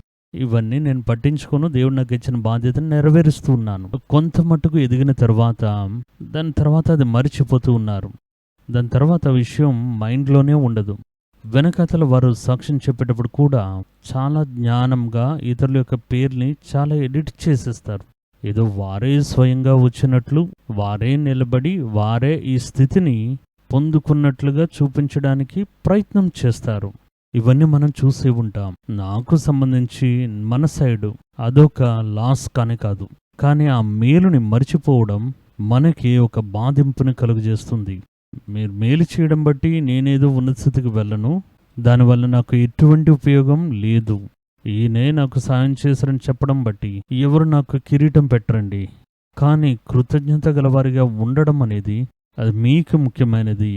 మేలు పొందుకున్న వారికి అది చాలా ముఖ్యమైనది. ఒక మనుషుని మూలంగా దేవుడు చేసిన సహాయానికి మీరు మనుషుల దగ్గరే కృతజ్ఞతాభావం లేని వారుగా ఉంటే, మిమ్మల్ని పిలిచిన దేవుడి దగ్గర ఏ విధంగా మీరు కృతజ్ఞతాభావం కలివారుగా ఉంటారు? వాక్యం చెప్తుంది, కృతజ్ఞత గలవారై ఉండుడి అని చెప్తూ ఉంది. అప్పుడు దేవుడి యొక్క క్రియలను ఈ విధంగానే మర్చిపోతూ ఉన్నారు. దేవుడు మనల్ని ఎత్తుకుని మోస్తూ మన నడుచొచ్చిన మార్గంలో అంతా మనకి మేలు చేసి ఉండగా అదంతటినీ మనం మర్చిపోతుంటాం. ఇశ్రాయేలు కూడా అదే విధంగా మర్చిపోయారు. వాక్యం అది చెప్తుంది.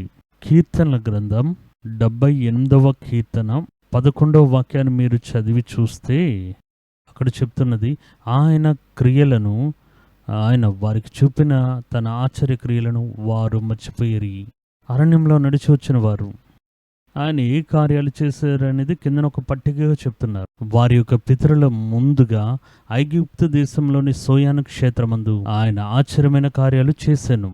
దేవుడు ఆశ్చర్యమైన కార్యాలు చేశారు. సోయాన్ అనే క్షేత్రమందు నడిచేటప్పుడు అనేకమైన అద్భుతాలను ఆయన చేసి వారిని నడిపించారు. వారి యొక్క పితరులు ఎదురుగా వారు కళ్ళతో చూస్తూ ఉండగా ఆశ్చర్యమైన కార్యాలు ఆయన చేశారు. ఆయన ఎర్ర సముద్రాన్ని చీల్చి, తర్వాత 13వ వాక్యం, సముద్రాన్ని చీల్చి వారిని అద్దరికి నడిపించెను.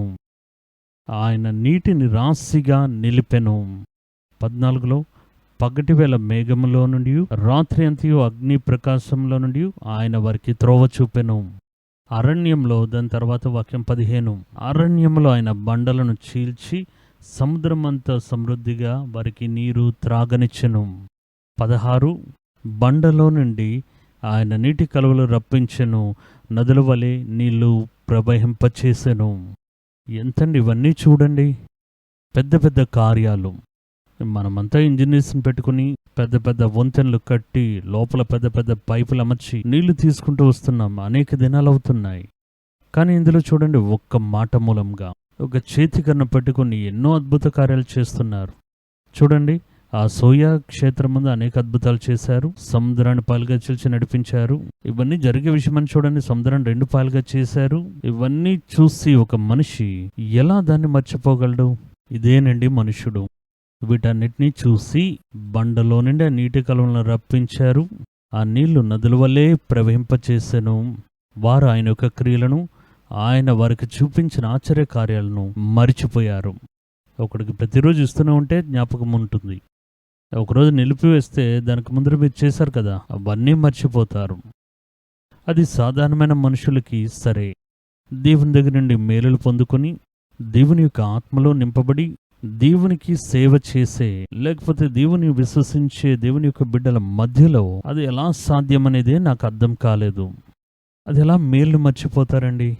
మనకి ఎన్నో మేలు చేసి అందులో ఒక చిన్న కార్యాన్ని చేసినా కూడా ఆ మేలుని మనం మర్చిపోకూడదు. ఐశ్వర్యరాజు నిలబడి మనమే తప్పును మోపుతాడు. నాకు దేవుడు తెలీదు, ఆ యొక్క నియమాలు నాకు తెలీదు, ఆజ్ఞలు తెలియవు, బాప్తిస్మం పొందుకోలేదు, నేను బైబిల్ని చదివింది లేదు. కానీ మామూలుగా చూడండి, వాడికి ఒక చిన్న కార్యం చేసిన దాన్ని బట్టి ఆ రాజ్య నివాసిని రాజుకి చేయడం అనేది ఆ నివాసి యొక్క బాధ్యతగా చేసామని వదిలిపెట్టలేదు.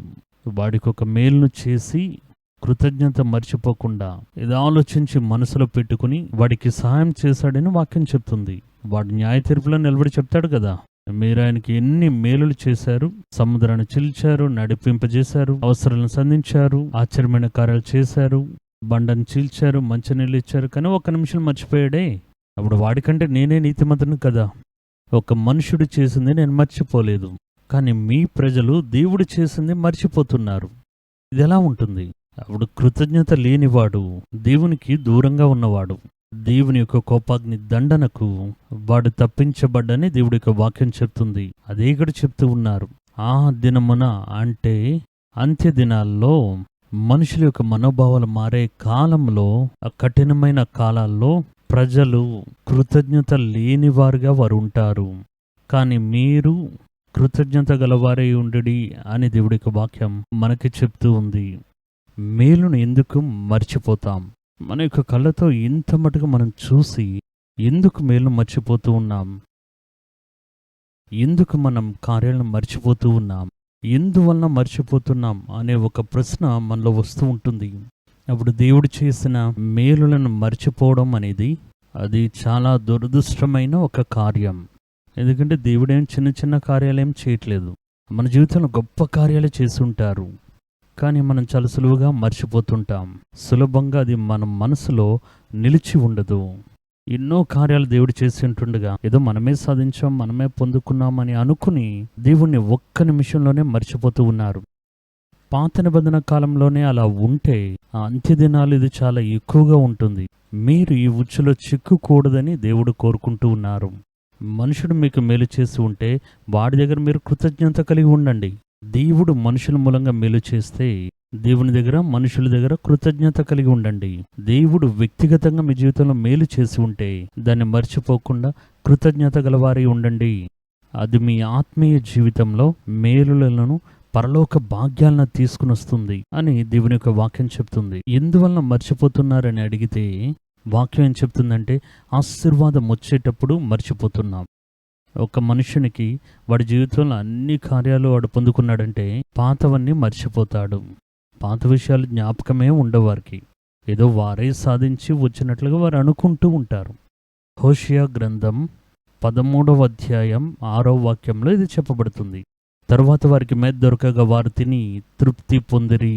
ఒక వ్యక్తిని చూడండి, వాడికి సమస్య వస్తే, దేవా దేవా ఎలాగే నన్ను చేయవిడుక, నన్ను కాపాడండి, నేను ఎక్కడికి వెళ్తాను, ఎవరి దగ్గరికి వెళ్తానని గంటలు ఇక్కడ కూర్చుంటాడు. ఇప్పుడు మన చుట్టూ ఏ సమస్యలు లేవు, అంతా బాగానే ఉంది, అంతా బాగానే పరిగెడుతుంది, తృప్తిగా ఉంది.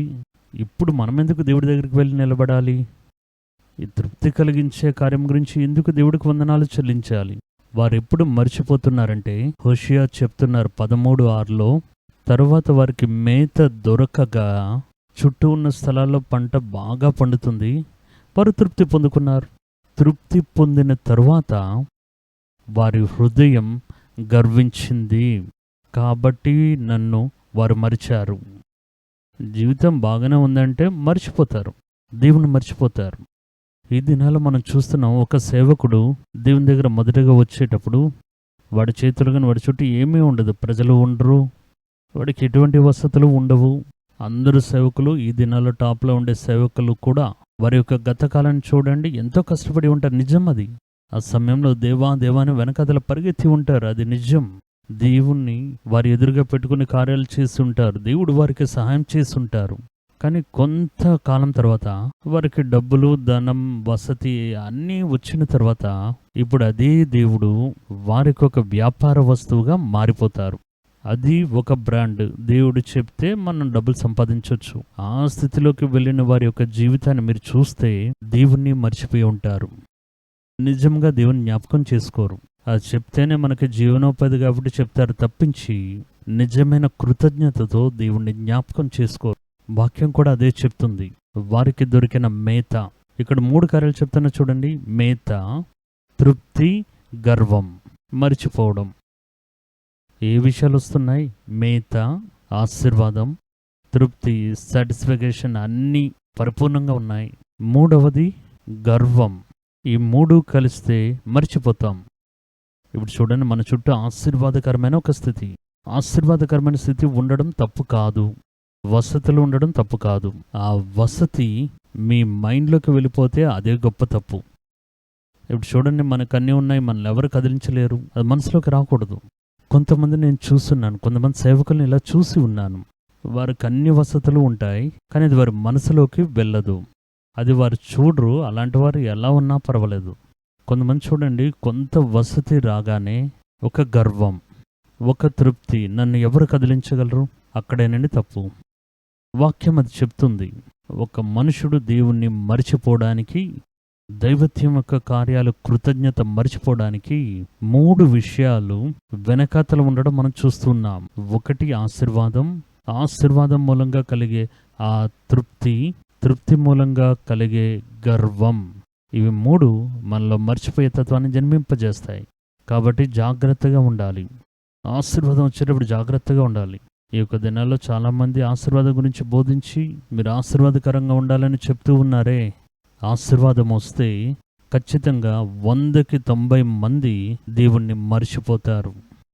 ఇది నేను చెప్పలేదు, వాక్యం చెప్తుంది. ఆశీర్వాదం బట్టి వారి యొక్క మేత ఆశీర్వాదకరంగా ఉంది. ఆశీర్వాదం మూలంగా తృప్తి అనేది కలిగింది. తృప్తి మూలంగా గర్వం అనేది వచ్చింది. ఈ 3 వలన మరిచిపోతూ ఉన్నాం. వారు నన్ను మరచిరి, లేకపోతే వారు దేవుణ్ణి మర్చిపోయారు అలాగని చెప్తున్నారు. ద్వితీయోపదేశకాండం 32వ అధ్యాయం 13 నుండి కొన్ని వాక్యాలు చదివి చూడండి. భూమి యొక్క ఉన్నత స్థలముల మీద వానిని నెక్కించెను. ఎవరిని? ఇశ్రాయేలుని. భూమి యొక్క ఉన్నత స్థలముల మీద వాని నెక్కించెను. పొలముల పంట వానికి తినిపించెను. కొండబండ నుండి తేనెను, చెకుముకి రాతి బండ నుండి నూనెను అతనికి జుర్రించెను.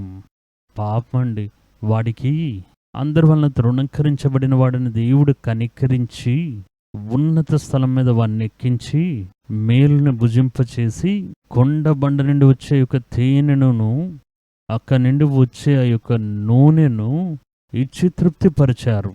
ఇంత చేసినప్పుడు వాడు ఏ విధంగా ఉండాలి? 14వ వాక్యం చెప్తుంది ద్వితీయోపదేశకాండంలో. పశువుల యొక్క వెన్నను, గొర్రెపిల్ల యొక్క పాలను, బాషాన్లో మేపే గొర్రెపిల్లలు, పొట్టేళ్లను, మేకలను, వీటి యొక్క క్రొవ్వును, మంచి గోధుమల సారమును, రక్తం వంటి శ్రేష్టమైన ద్రాక్షరసమును భుజించావు. ఎక్కడ చేపడిన ఆహారమే. బాగా ఇటువైపు చూస్తే నెయ్యి, ఇటువైపు చూస్తే వెన్న, గొర్రె మాంసం, మేక మాంసం, పొట్టేళ్ళు, మేకలు, వాటి యొక్క క్రొవ్వు, మంచి సారమైన గోధుమలు, ఏది కోరుకుని ఎక్కడ చేపట్టినా ఆహారమే. బాగా తృప్తిగా భుజించావు. మంచి శ్రేష్టమైన ద్రాక్షరసం, వాటిని కూడా భుజించావు. యెషూరును క్రొవ్విన వాడై, ఈ యెషూరును అనే ఇశ్రాయేలు, యాకోబు అంటే యాకోబు కాదు, యాకోబు యొక్క సంతతి ఇశ్రాయేలు క్రొవ్విన వాడై కాలు జాడించిన. చూసారా? ఇంత భోజనం పెట్టి వాడికి తృప్తిగా ఇచ్చి వాడు ఒక్కొక్క మెతుకు భుజించేటప్పుడు ఇది దేవుని మూలంగా పొందుకున్న కృప అని అనుకోవాలి కదా. ఒక స్నేహితుడు నాకు తెలుసు, అనేక సంవత్సరాల ముందు నాతో పాటు పరిచయలో ఉండేవారు. తిరునెల్వేలికి సంబంధించిన వారు. నేను అనారోగ్యంతో ఉండే కాలంలో వారి ఇంట్లో, నేను చాలా బలహీనంగా ఉన్న ఆ సమయంలో నన్ను ఆయన ఇంటికి తీసుకుని వెళ్ళి ఇంట్లోనే నన్ను ఉంచి 40 దినాలు నేను బాగా స్ట్రెంత్ అయ్యేంత వరకు, బలం పొందుకునేంత వరకు ఆ కుటుంబ సభ్యులు నన్ను కూడా ఒక కుటుంబ సభ్యుని వాళ్ళ ఇంట్లో ఉంచి కాపాడుతూ వచ్చారు. అప్పుడు నేను ఒక కార్యాన్ని చూశాను. ఆయన గవర్నమెంట్లో ఒక పెద్ద పోస్ట్లో పని చేస్తుండేవారు. ఆయన ఇంట్లోనే నేను నివాసం ఉండేవాడిని. స్వంత కుటుంబ సభ్యుల వల్లే నన్ను చూసుకున్నారు. సమయానికి సమయం నాకు ఆహారం ఇచ్చారు. చాలా సన్నంగా ఉండేవాడిని. మీరు నమ్మనే నమ్మరు. ఆ సమయంలో నా యొక్క బరువు 33.5 కేజీలు. వారు నన్ను పోషించి కాపాడారు. నేను ఒక కార్యాన్ని గమనించాను. మేమందరం భోజనం చేసేవారం. కానీ ఆయన ఒక వంగిపోయిన అల్యూమినియం పాత్రం, ఇది నిజంగానే ఆయన ఇప్పటికీ ఉన్నారు, బాగా సొట్టలు పడిన అల్యూమినియం పాత్ర, ఆ పాత్రలోనే ఆయన భోజనం చేసేవారు. కిచెన్ పక్కన నేల మీద కూర్చుని భోజనం చేస్తారు.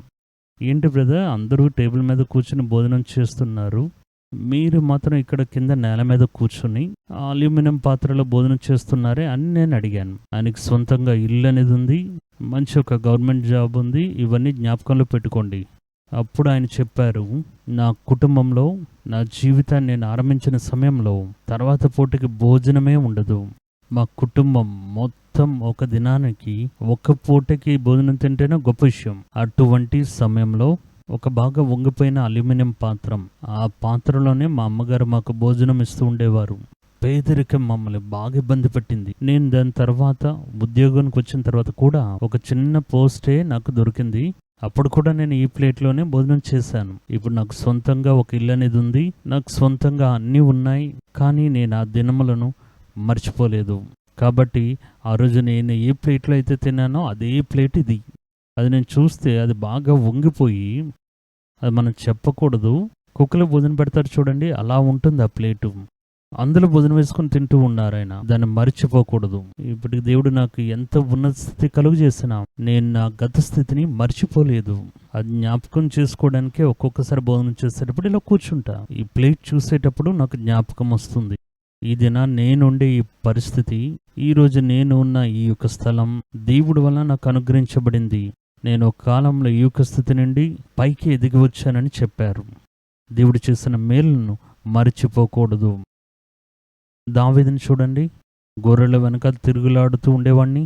ఒక కాలంలో అల్పంగా ఎంచబడిన వాడిని ఆయన తీసుకుని బూడిదలోండి పైకి లేపి రాజులతోనూ ప్రభులతోనూ కూర్చుండబెట్టారు. అలా అని అక్కడ చెప్పబడింది. అబ్రహాం లింకన్, ఆయన జీవితాన్ని మీరు చూస్తే అమెరికా ప్రెసిడెంట్గా ఉండేవారు. ఆయన అమెరికాలో చాలా పేరు ప్రఖ్యాతిగాంచిన ఒక రాష్ట్రపతిగా ఉన్న ఆయన ఒక కాలంలో ఆయన ఒక తండ్రి చాలా క్రింద స్థితి నుండి పైకొచ్చిన వారు.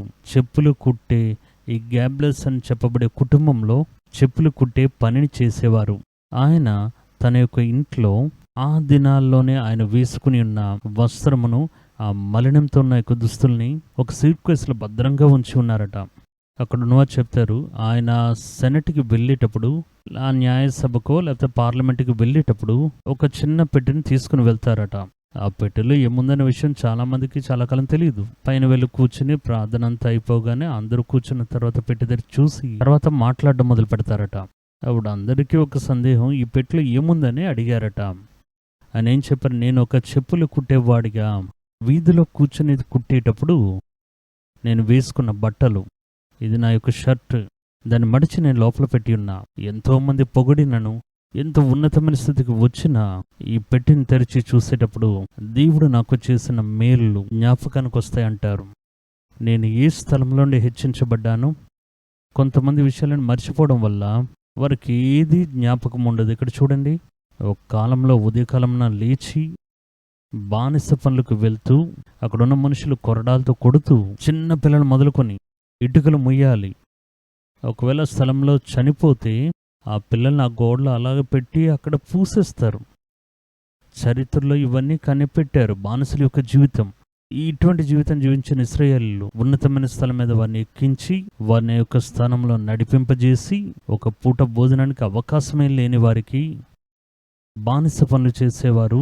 రాత్రిపూట ఒక పూటే భోజనం, వారి యొక్క బండి యొక్క సకల మేలులతో వారిని తృప్తిపరిచి ద్రాక్షరసంనిచ్చి చేయి పట్టిన దగ్గరంత ఆహారాన్ని ఇచ్చి ఐశ్వర్యాన్ని తీసుకుని వచ్చేటప్పుడు యేషూరును క్రొవ్వెక్కిన వాడై కాలు జాడించాడు.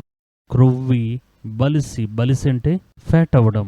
బలిసి మందుడవైతివి బాగా ఫ్యాట్ అయ్యేటప్పుడు వాడు తను పుట్టించిన దేవుని విడిచెను, తన రక్షణ శైలమును తృణీకరించెను. చూసారా ఎలా ఉంటుంది? వారు తినే ఒక్కొక్క పూట భోజనం దేవుని వల్ల ఇవ్వబడింది. కృతజ్ఞత మర్చిపోయిన వాడు, వాడిని ఉన్నత స్థలంలో నిలబెట్టాను. వాడిని బండి నుండి వచ్చే తేనెతో తృప్తిపరిచాను. వాడికి కావలసిన మేలు నేను ఆజ్ఞాపించాను. గొర్రెలు, మేకపోతులు వీటన్నిటితో వాడిని తృప్తిపరిచాను. కొవ్విన ఆహారాన్ని భుజించాడు, క్రొవ్వెక్కిపోయాడు. చూడండి, దేవుని మర్చిపోయాడు. ఎవరు దేవుడని అడిగాడు, ఆయన్ని తృణీకరించాడు. యేషూరుని మాత్రమే కాదు, మీ చుట్టూ చూడండి, అనేక మంది యేషూరులను మీరు చూడవచ్చు. మేలును మర్చిపోయిన వారు, కృతజ్ఞతను మర్చిపోయిన వారు. ఎందువల్ల మర్చిపోతున్నారు? ఆశీర్వాదం వచ్చేటప్పుడు, అది తృప్తి కలుగ చేసేటప్పుడు, తన చుట్టూ ఒక నెమ్మదికరమైన స్థితి వచ్చేటప్పుడు, ఒక నెమ్మది అనే స్థితి వచ్చేటప్పుడు వాడు మనసులో గర్వించి, మనం అనుకుంటే ఇది మన వలన కలిగిందే, మనమే దాన్ని చేసాం, మన వలన కలిగిందేది అని మన మనసులో ఒక ఆలోచన వచ్చేటప్పుడు, ఆ గర్వం అనేది వచ్చేటప్పుడు దేవుణ్ణి మర్చిపోతున్నాం. అదే చాలా విశేషమైనదండి. అందుకే దేవుడు చెప్తున్న కృతజ్ఞత గలవారి ఉండుడి. ఎలా మర్చిపోతాం? అది మనకి జ్ఞాపకం రావట్లేదు. అది రాగానే పాతది వారు కళ్ళెదుటి నుండి తొలగిపోతుంది, నూతనమైన కార్యం అక్కడ నింపేస్తుంది. వారు అనుకుంటే ఏది కావాలన్నా కొనవచ్చు, కావాలంటే ఎక్కడికి కావాలన్నా వెళ్ళవచ్చు, కావాలంటే ఏది కావాలన్నా తినవచ్చు. అప్పుడు ఎలా దేవుడి మీద మనకు ఒక పట్టింపు ఉంటుంది? జ్ఞాపకం రావాలి, దాన్ని ఆలోచించాలి. రెండో కార్యం చూడండి, ఇచ్చ మూలంగా. ఒకనికి ఇచ్చ కలిగేటప్పుడు దేవుడు మనకి ఇన్ని కార్యాలు చేశారని జ్ఞాపకం చేసుకోకుండా ఆ ఇచ్చేవాడికి గొప్పదిగా కనిపిస్తుంది. దేవుడు ద్వేషించే కార్యాలు చేసేటప్పుడు దేవుణ్ణి మర్చిపోతున్నాడు. ఒక ఇచ్చ వచ్చేటప్పుడు దేవుడు జ్ఞాపకం రారు, వాడు మర్చిపోతాడు. యోసేపుని చూడండి, పాపం చేసే యొక్క పరిస్థితి వచ్చేటప్పుడు వాడికి దేవుడు జ్ఞాపకం వస్తున్నాడు. దేవుడు ముందుగా నేను నీతో కలిసి ఈ పాపంలో ఏ విధంగా చేయగలనని అడిగాడు. అదేనండి మనుష్యుడు, ఆయనే దేవుని యొక్క మనుష్యుడు.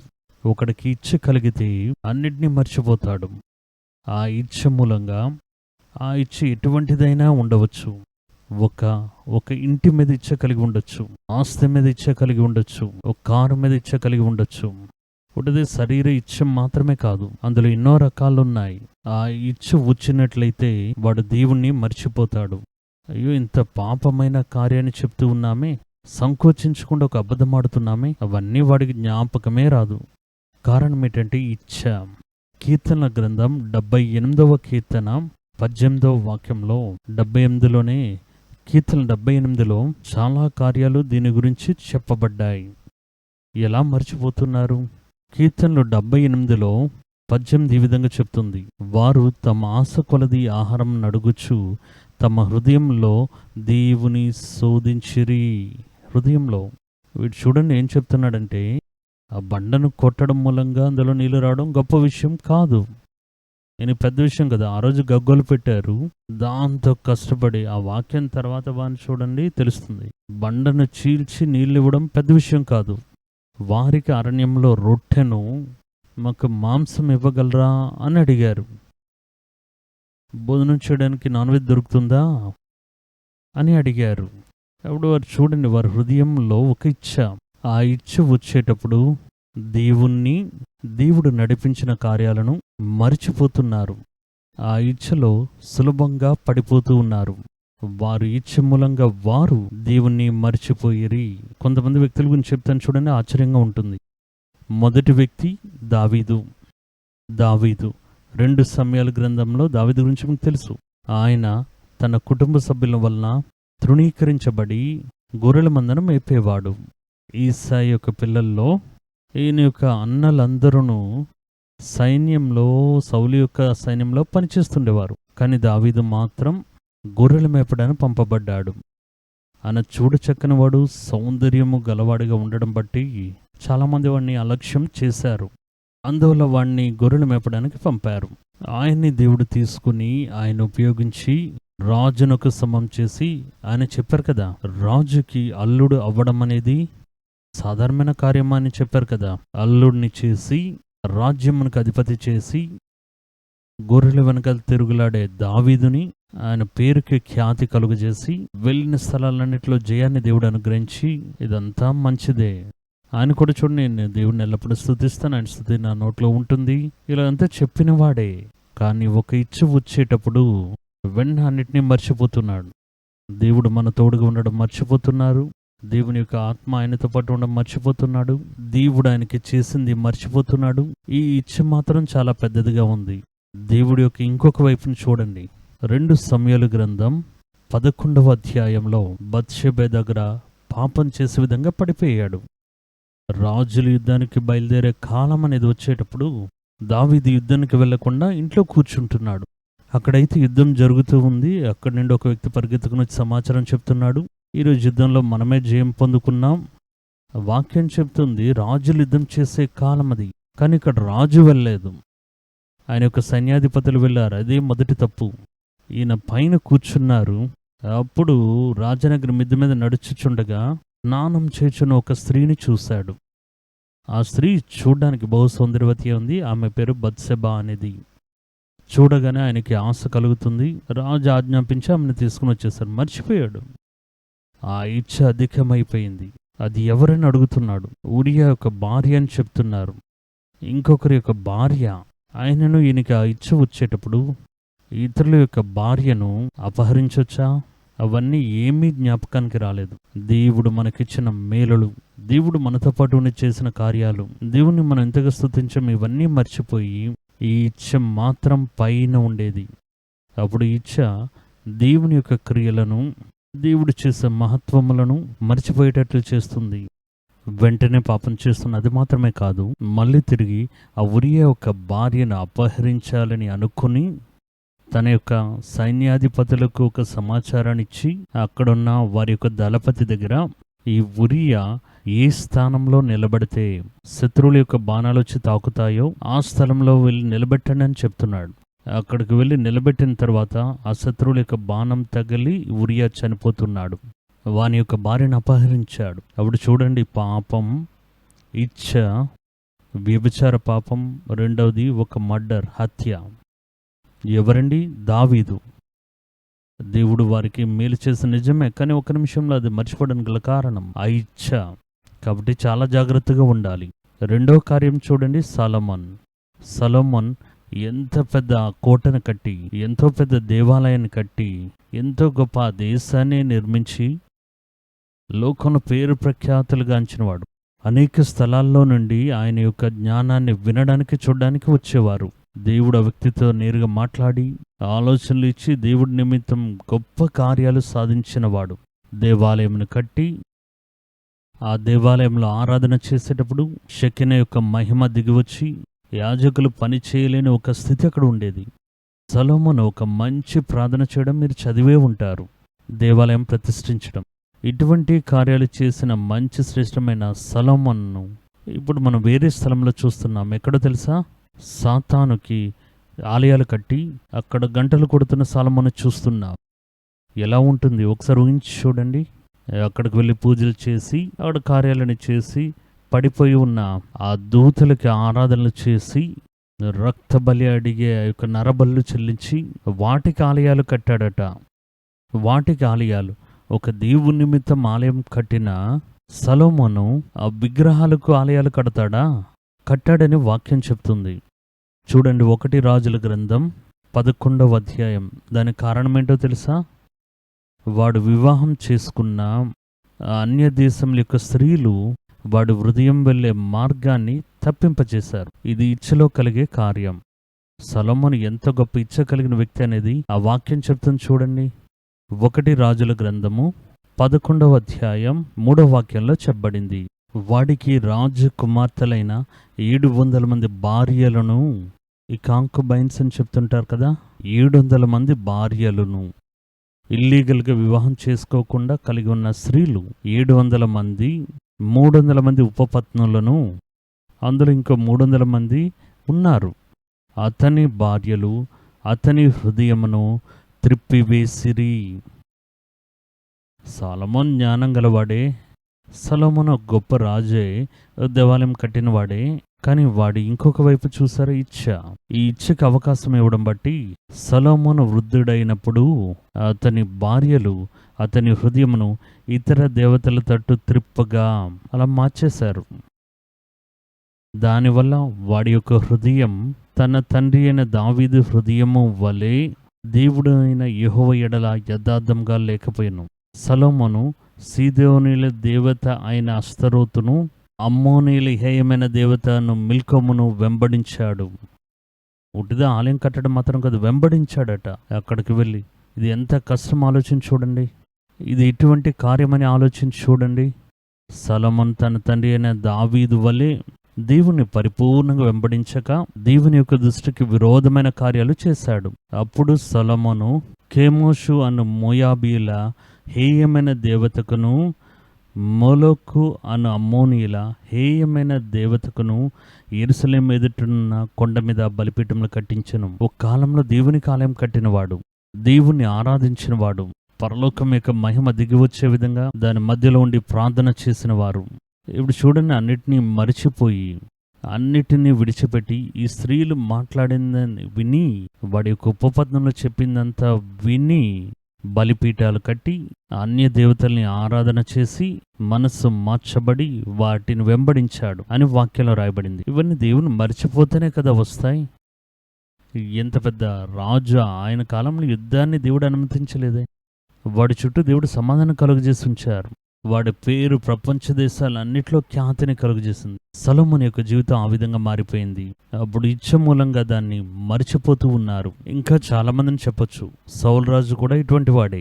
సౌలు రాజుకు దేవుడు ఆజ్ఞాపించిన ఆజ్ఞలను మార్చివేసి ఆ పశు సంపుల మీద ఇచ్చ కలిగి వాటిని ముట్టనికూడదు, నాశనం చేయాలని దేవుడు చెప్తే వాడిని తనకని ఉంచుకొని వాటిని దొంగిలించిన వాడు.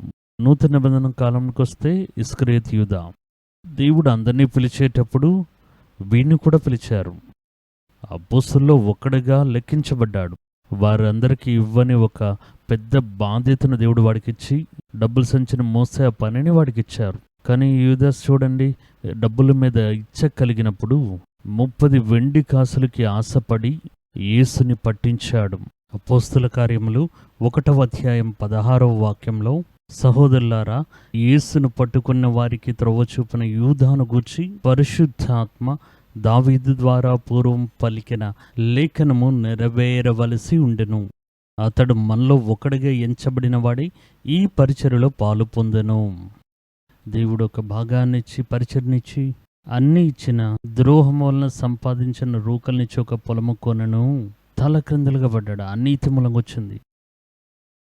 అప్పుడు చూడండి, ఆ యొక్క ఇచ్చ, డబ్బు మీద ఉండే ఇచ్చ. వీడికి చూడండి, స్త్రీల మీద ఇచ్చ. సొలొమోనుకి, దావీదు అదేవిధంగా పాపం మీద ఇచ్చ. దేవుని మరిచారు.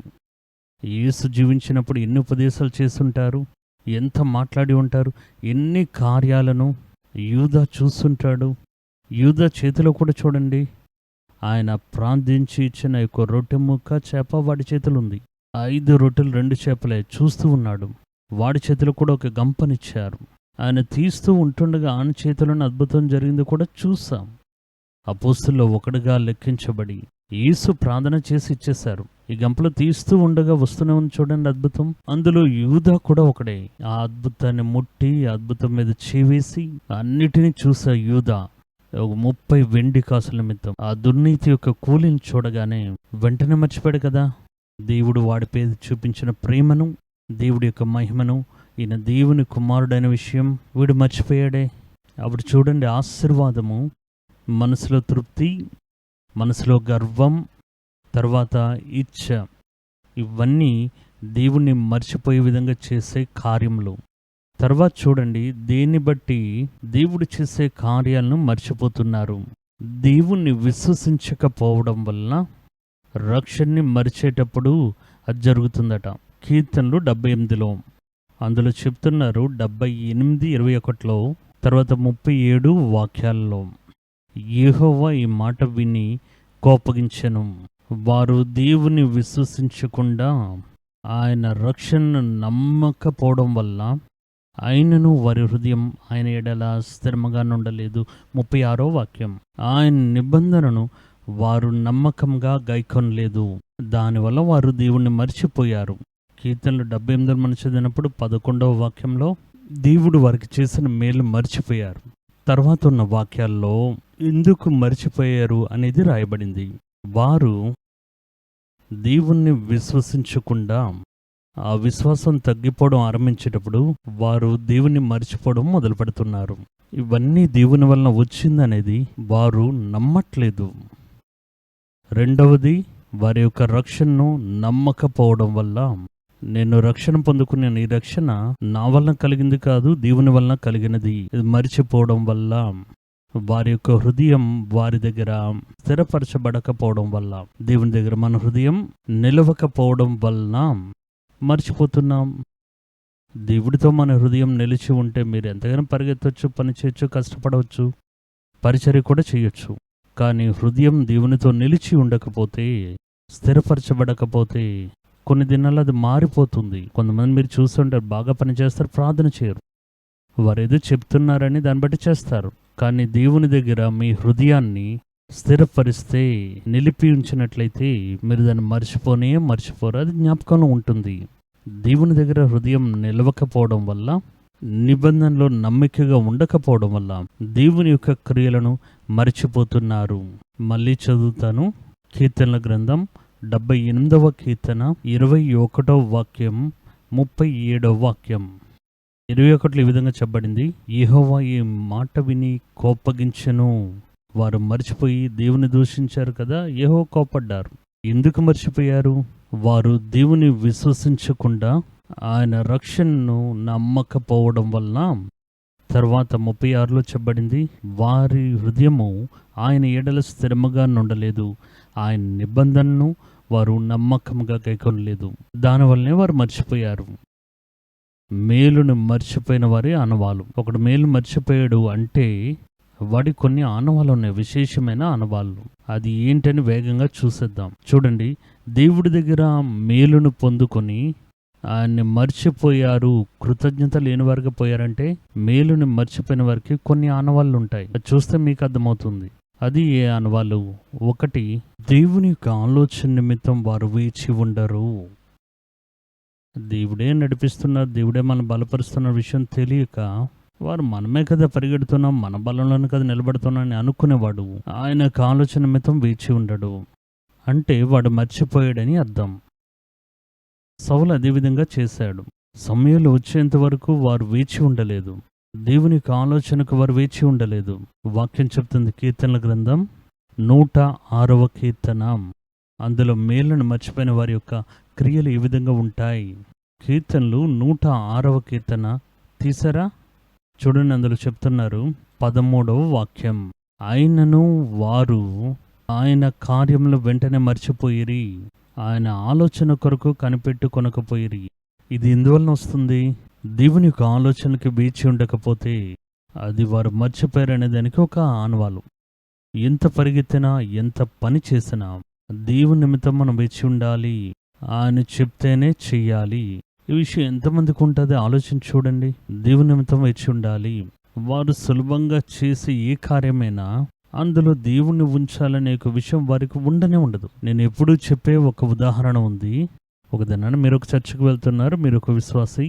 అందులో అకస్మాత్తుగా దినాన మీ పాస్టర్ గారే మిమ్మల్ని పిలిచి చెప్తున్నారు, బ్రదర్ మీరు కొత్తగా వచ్చి ఉన్నారు, వస్తూ ఉన్నారు, రేపు మీరు ఏం చేయాలంటే బైబిల్ చదివేటప్పుడు ఆ భాగం బైబిల్ రీడింగ్ మీరు చదవాలి. కీర్తన గ్రంథంలో 3వ అధ్యాయంలో 1 నుండి 10 వాక్యాలు, అవి మీరు స్టేజ్ మీదకి వచ్చి చదవాలి. ఒకే అని చెప్తారు ఆశతో, ఆర్వంగా. తర్వాత రోజు చదువుతారు. తర్వాత ఒక దినం వస్తుంది, పాస్టర్ గారు మిమ్మల్ని పిలిచి చెప్పేది, బ్రదర్ మీరు ఏం చేయాలంటే ఈ క్వైర్లో నిలబడి అందరితో కలిసి పాటలు పాడబోతున్నారు అన్నారు. వెంటనే మీరు క్వైర్లో తర్వాత వారం వెళ్ళి సంతోషంగా క్వైర్లో నిలబడి మీరు పాడుతారు. దాని తర్వాత అకస్మాత్తుగా పాస్టర్ గారు మీరు చెప్తున్నది, బ్రదర్ రేపటి రోజు మీరే ప్రసంగాన్ని చెప్తారంటారు. వెంటనే మీరేం చేస్తారు? ఒక వారం రోజులు మీకు నిద్ర ఉండదు. ఈ సందేశాన్ని చూస్తున్నారు, ఆ సందేశాన్ని చూస్తున్నారు, యూట్యూబ్లో చూస్తున్నారు, అక్కడ ఎవరు మాట్లాడారు, అనేక పుస్తకాలు చదువుతున్నారు, ప్రార్థన చేస్తున్న, దేవా నా నోటి మాటలు భద్రపరచుకోమని. ఎందుకంటే మీరు కొత్తగా వచ్చిన వారు, వెళ్ళి మాట్లాడాలి. స్టేజ్ మీద నిలబడి మాట్లాడితేనే తెలుస్తుంది. 1000 మంది ఉంటే 2000 కళ్ళు మిమ్మల్ని చూస్తుంటాయి. తర్వాత మాట్లాడే మాటల్లో తడబాటు వస్తుంది. మనం ఏం చేయగలం? కూర్చుని ప్రార్థన చేస్తుంటాం, దేవా మాట్లాడాలని ప్రార్థన చేసి మొదటి రోజు రాత్రి శనివారం అంతా ప్రార్థన చేసి ఆదివారం వెళ్ళి నిలబడతారు. అదే మీరు ఒక బైబిల్ వాక్యాన్ని చదవాలని చెప్పేటప్పుడు దానికి ఎటువంటి ప్రిపరేషన్ మీరు చేసి ఉండరు. బైబిల్ ఇస్తున్నారు, ఒక 10 వాక్యాలు చదవమంటున్నారు, మనకేంటి చదవడం తెలీదా? పాటలు పాడేటప్పుడు 10 మందితో మీరు కలిసి కోరస్గా పాడమని చెప్పేటప్పుడు మనకో సంతోషం. దానికి మనం ప్రార్థన చేయాల్సిన అవసరం లేదు. గుంపుతో నిలబడి పాడడమే కదా, పాడుకుని వచ్చేద్దాం వెళ్తారు. కానీ ఈ స్థలంలో మీకు అసాధ్యమైన కార్యం ఒకటి వచ్చేటప్పుడు మీరు దేవుని దగ్గర దేవుని యొక్క వాక్య నిమిత్తం వేచి ఉండి ప్రార్థన చేస్తారు. ఎందుకు మీరు బైబిల్ చదవాలని చెప్పేటప్పుడు వేచి ఉండలేదు? ఎందుకంటే అది మీకు సాధ్యం. మీకు సాధ్యం అనేది వచ్చేటప్పుడు దేవుని యొక్క సహాయం మీకు అవసరపడలేదు. ఇటువంటి మానసిక స్థితిలో ఉన్నవారు రేపటి దినం ప్రసంగం చేయడం చక్కగా వారికి వచ్చేసిందంటే ఇదే విధంగా దేవుని దగ్గర వారు వేచి ఉండరు. మేలుని మర్చిపోతారు. మీకు తెలిసిందో తెలియనిదిదో, మీ వలన చేతనైనది చేతకానిదో, అన్ని విషయాల్లో దేవుని నిమిత్తం వేచి ఉండడమే మీరు దేవుణ్ణి మర్చిపోలేదు అనటానికి ఒక ఆనవాలు. అప్పుడు మీకు తెలిసింది మీరు చేస్తున్నారంటే మీరు దానికి వేచి ఉండరు. తెలియనిది చేయమని చెప్పేటప్పుడు ప్రార్థన చేస్తారు. మీరు ఆపదలో ఉన్నారు. ఇదే మీరు రేపటి దినాన సాధ్యం కాని కార్యాన్ని అది మీకు అలవాటు అయిపోయిందంటే అప్పుడు మీరు దేవుని వెతకరు, మర్చిపోతారు. నేను చెప్పేది అర్థమవుతుందా మీకు? మీకు చేతనైన విషయంలోని చేతకాని విషయంలోనూ మీరు దేవుని యొక్క ఆలోచన నిమిత్తం వేచి ఉండండి. నేను ఈ పరిచర్యకు వచ్చి 43.5 సంవత్సరాలు అవుతుంది. అనేక స్థలాలు, అనేక ఊర్లు, అనేక స్టేజెస్ అటువంటి ఎన్నో ప్రాంతాల్లోనూ ప్రసంగం చేసి ఉన్నా. కానీ ఇప్పటికి కూడా నన్ను ప్రసంగం చేయడానికి పిలిచిన నేను దేవుని యొక్క సన్నిధిలో చాలా సమయం వేచి ఉంటాను. ఎందుకు వేచి ఉంటానంటే ఆ వాక్యానికి ప్రసంగానికి కాదు, ఏ వాక్యం మాట్లాడాలి, ఏది ప్రసంగం చేయాలి దాని గురించి కాదు. ఆ దినమున దేవుడు నన్ను వాడుకునే విధంగా నేను అనుమతించాలి. దేవుని యొక్క కృప కావాలి. అది నేను చేయగలిగింది, నేను చేయగలననేది కూడా దేవుడే నా తోడుగా ఉండి అది నాతో చేయించాలి అని పూర్తిగా వేచి ఉండేదంతా, నేను వేచి ఉండేదంతా ఆయుధం కొరకే వేచి ఉంటాను.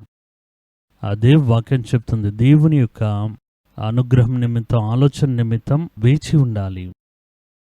అది వాక్యం ఎదురు చూస్తుంది. ఎప్పుడు మీరు వేచి ఉండలేదో మీ వల్ల సాధ్యమవుతుందని ఒక స్థితికి మీరు ఇచ్చోసారని అర్థం. ప్రసంగమే కదా మనం చూడనిదా అనే ఒక స్థితికి వచ్చేస్తే మీరు ఆపదలో ఉన్నారు. కోరుకునేవాడి వల్ల కాదు, పరిగెత్తేవాడి వల్ల కాదు, విత్తే దేవుని వల్ల మాత్రమే కలుగుతుంది. అప్పుడు ఆలోచన నిమిత్తం వేచి ఉండకుండా ఉంటే అది ఒక ఆనవాలు. వాడు దేవుని మరిచిపోవడానికి ఇది ఒక ఆనవాలు. వారు దేవుని ఆలోచనకు వేచి ఉండరు. కీర్తన 106:13 ఈ విధంగా చెప్పబడింది. తర్వాత 14 చెప్పబడుతుంది, అరణ్యంలో వారు బహుగా ఆశించిరి, ఎడారిలో వారు దేవుని శోధించిరి. ఇచ్చ కలవారుగా ఉంటారు. అది ఇంతకుముందే మనం చూసాం. తర్వాత దేవుని వారు శోధిస్తారు. ఆయన నిజమైన దేవుడైతే ఇది చేయమని చెప్పని చూద్దాం అని శోధిస్తారు. మూడోది, ఇవన్నీ ఆనవాళ్లే. దేవుణ్ణి పరీక్షిస్తారండి. కీర్తన 106:24 ఈ విధంగా చెప్పబడింది, ఆయన మాటను నమ్మకుండా వారు రమ్యమైన దేశమును నిరాకరించిరి. యెహోవా మాట ఆలకింపక వారు తమ గుడారంలో సనుక్కునిరి. ఇవన్నీ ఆనవాళ్ళు. ఆయన మాటలు విశ్వసించరు. రెండవది, సనుక్కుంటారు. దేవుని యొక్క మాటను చెవియొగ్గి వినరు, వేచి ఉండరు. వారు ఇష్టపడిన దేశం అంటే ఏంటో తెలుసా? ఇప్పుడు మన ఇచ్చ కలిగి ఉన్న దేశం పరలోక దేశం. దాన్ని వారు లెక్క చేయరండి. నిత్య జీవాన్ని లెక్క చేయరు. చనిపోయిన తర్వాత ఎవరికేం తెలుస్తుంది అని వారు అలక్ష్యం చేస్తారు. ఇవన్నీ దేవుడి యొక్క వాక్యం మనకి చూపించే కార్యాలే. అప్పుడు ఏం చేస్తాడంటే, ఒకటి సనుక్కుంటాడు. అదే ఇక్కడుంది చూడండి, దేవుని యొక్క మాటని ఆలకించరు, వారు తమ గుడారములో సనుగుకొనిరి. ఇవన్నీ ఆనవాలు. ఏ ఆనవాల్లో చూడండి, దేవుని యొక్క ఆలోచనకి వేచి ఉండరు, ఇచ్చ కలిగిన వారుగా ఉంటారు, దేవుణ్ణి టెస్ట్ చేసేవారుగా ఉంటారు, పరీక్షిస్తారు, సనుక్కుంటారు, దేవుడి యొక్క మాటకి చెవియొగ్గి వినరు, దేవుని యొక్క వాగ్దానంగా చేయబడిన పరలోకమును, నిత్య జీవాన్ని అలక్ష్యం చేస్తారు. ఆయన మాటలను విశ్వసించరు.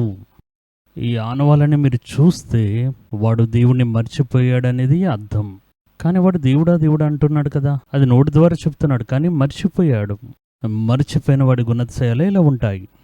సరే, చివరిగా 1-2 ముఖ్యమైన కార్యాలను చూసి మన కార్యక్రమాన్ని ముగింపు తీసుకుని రాబోతున్నాం. మేలుని మర్చిపోతే ఏం జరుగుతుంది? ఆ రిజల్ట్ ఏంటి? ఎఫెక్ట్ ఏంటి? మేలుని మర్చిపోయిన వాడి ఆనవాళ్ళు, ఎందుకు మేలు మర్చిపోతున్నారనే కారణం, మేలు మర్చిపోయేవారు ఏ విధంగా ఉంటారనేది కూడా చూసాం. మేలుని మర్చిపోడండి. దేవుడు ఎంతో చేశారు, ఎన్నో చేశారు, కృతజ్ఞత మర్చిపోయాడు. వాడికి ఏం జరుగుతుంది? వాక్యం ఏం చెప్తుందంటే, కీర్తనలు 106వ కీర్తన 26, 27 వాక్యాల్లో, అప్పుడు వారు అరణ్యంలో కూలచేటుకును, అన్యజనుల్లో వారి సంతానం కూల్చుటకును, దేశంలో వారిని చెదరగొట్టుటకును వారికి విరోధంగా ఆయన వారి మీద చెయ్యి ఎత్తెను. కృతజ్ఞతను మర్చిపోయిన వాడిని దేవుడు ఎలా దండిస్తున్నారో చూడండి. వారు అరణ్యంలోనే నాశనం అయిపోతున్నారు. వాడు ఇన్ని ప్రశ్నలు అడిగాడు కదా, దేవుడు వారికి భోజనం పెట్టారు, మాకు తినడానికి మాంసం దొరుకుతుందని అడిగాడే. తూర్పు గాలిని వీచేటట్టు చేసి అనేకములైన పూరిలో వచ్చి పడే విధంగా చేశారు. అది తిన్నది నోట్లోనే ఉండేటప్పుడే దేవుడి యొక్క కోపం వారి మీద దిగి వచ్చింది. దేవుడు ఆ పాలెం మధ్యలోనే ఆ యొక్క సర్పములను పంపించారు. ఆ పాము పొడిస్తే స్పాట్లోనే గాలి అయిపోతారు. పాము లోపల ప్రవేశించి ఎక్కడికి పారిపోలేకపోయారు. వారు అరణ్యంలోనే వేల సంఖ్యలో చనిపోయారు.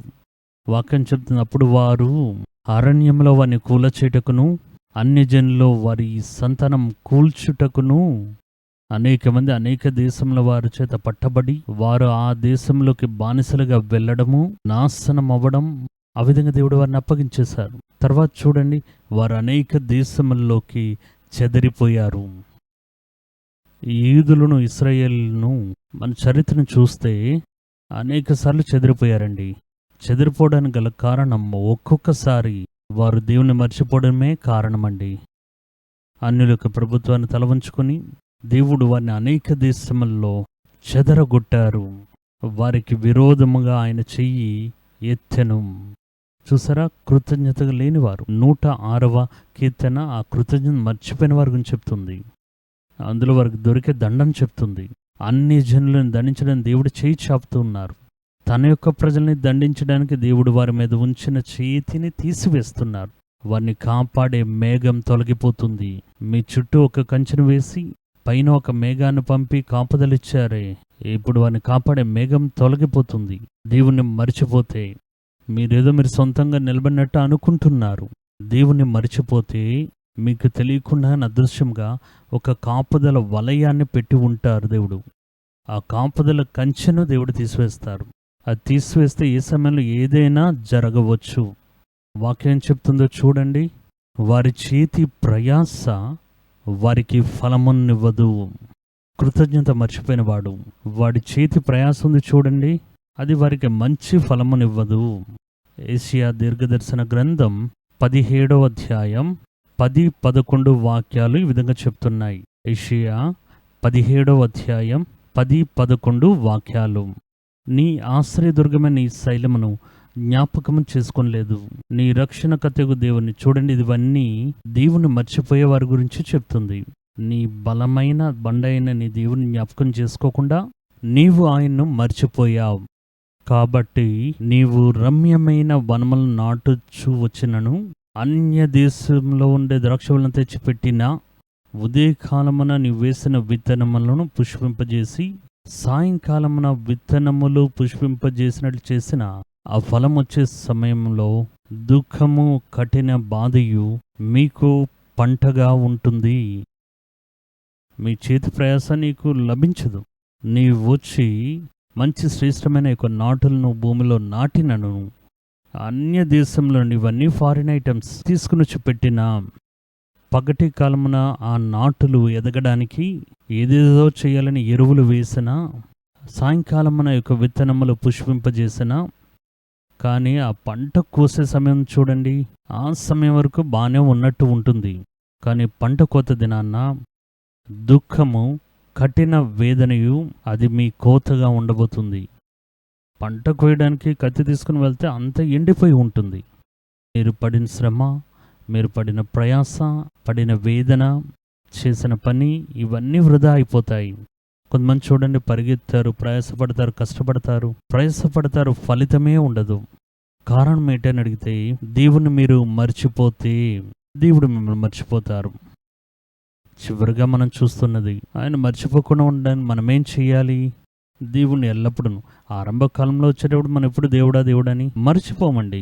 కానీ ఆ దినములు గడుస్తున్న కొలది దేవుడు అలా వెనకతలకు వెళ్ళిపోతారు. మనం చేసే మన యొక్క బలం, మన యొక్క క్రియలు అనేవి ముందుకు వచ్చి, నేను నిలబడ్డాను, నేను నాటాను, నేను మాట్లాడాను, నేనే పంట కోసాను, నేనే కట్టానని ఒక విధమైన భ్రమ మీలో కలుగుతుంది. వెనకతలు ఉన్న దేవుణ్ణి మర్చిపోతాం. మర్చిపోకుండా ఉండడానికి ఏం చేయాలి? మొదట ఆయన మీకు చేసింది మీరు మీ యొక్క సంతతికి మీరు చెప్పాలి. అది జ్ఞాపకం చేసుకోండి. ప్రార్థనలో అది చెప్పి మీరు ప్రార్థన చేయండి. దేవా, ఒక కాలంలో నేను గొర్రెల వెనకతలు తిరుగులాడాను, నన్ను మీరు పిలిచి రాజులతోనూ ప్రభులతోనూ కూర్చోబెట్టారు. అది మీ ప్రార్థన చెప్పండి. పాత కార్యాలు మీరు చెప్పండి. అది ఆయనకు తెలియదా? ఆయనకి చెప్పట్లేదండి, మీరు చెప్పేది మీకే చెప్తూ ఉన్నారు. ఆయన మర్చిపోరు, కానీ మీరు మర్చిపోతారు కదా. అప్పుడు అది చెప్పండి, జ్ఞాపకం చేసుకోండి. నేను ఇంతకుముందే చెప్పాను కదా, అబ్రహాం లింకన్ దాన్ని మర్చిపోకుండా ఉంచుకున్నారు. నా స్నేహితుడు ఆయన భోజనం తిని ఆ అల్యూమినియం ప్లేట్ని ఇప్పటికే జ్ఞాపకానికి ఉంచుకున్నారు. దాన్ని మర్చిపోకుండా దేవుడు మీకు చేసింది చెప్తూనే మీరు ఉండండి. మొదట మీ యొక్క పిల్లలకి చెప్పండి. మనం ఎటువంటి కష్టమైన పరిస్థితిలో ఉన్నాం, దేవుడు మనకి తెలియడానికి ముందుగా మనం ఎలా ఉన్నాం, ఇప్పుడు దేవుడు మనల్ని ఎంత విశాలంలో ఉంచారు. పిల్లలకి మీరు చెప్పండి. అది పిల్లల్ని మాత్రమే కాదు, చెప్పే మిమ్మల్ని కూడా అది నూతనపరుస్తూనే ఉంటుంది. ఇవన్నీ ఆలోచించి చూడాలి. పరిచర్య కాలంలో పిలువబడేటప్పుడు మీరు ఆలోచించి చూడాలి, దేవుడు మనకెంత మేలులు చేసే దేవుడిగా ఉన్నారు. అదే ఆయన చెప్తున్నారు చూడండి. కీర్తనల గ్రంథం 78వ కీర్తన 1 నుండి కొన్ని వాక్యములు.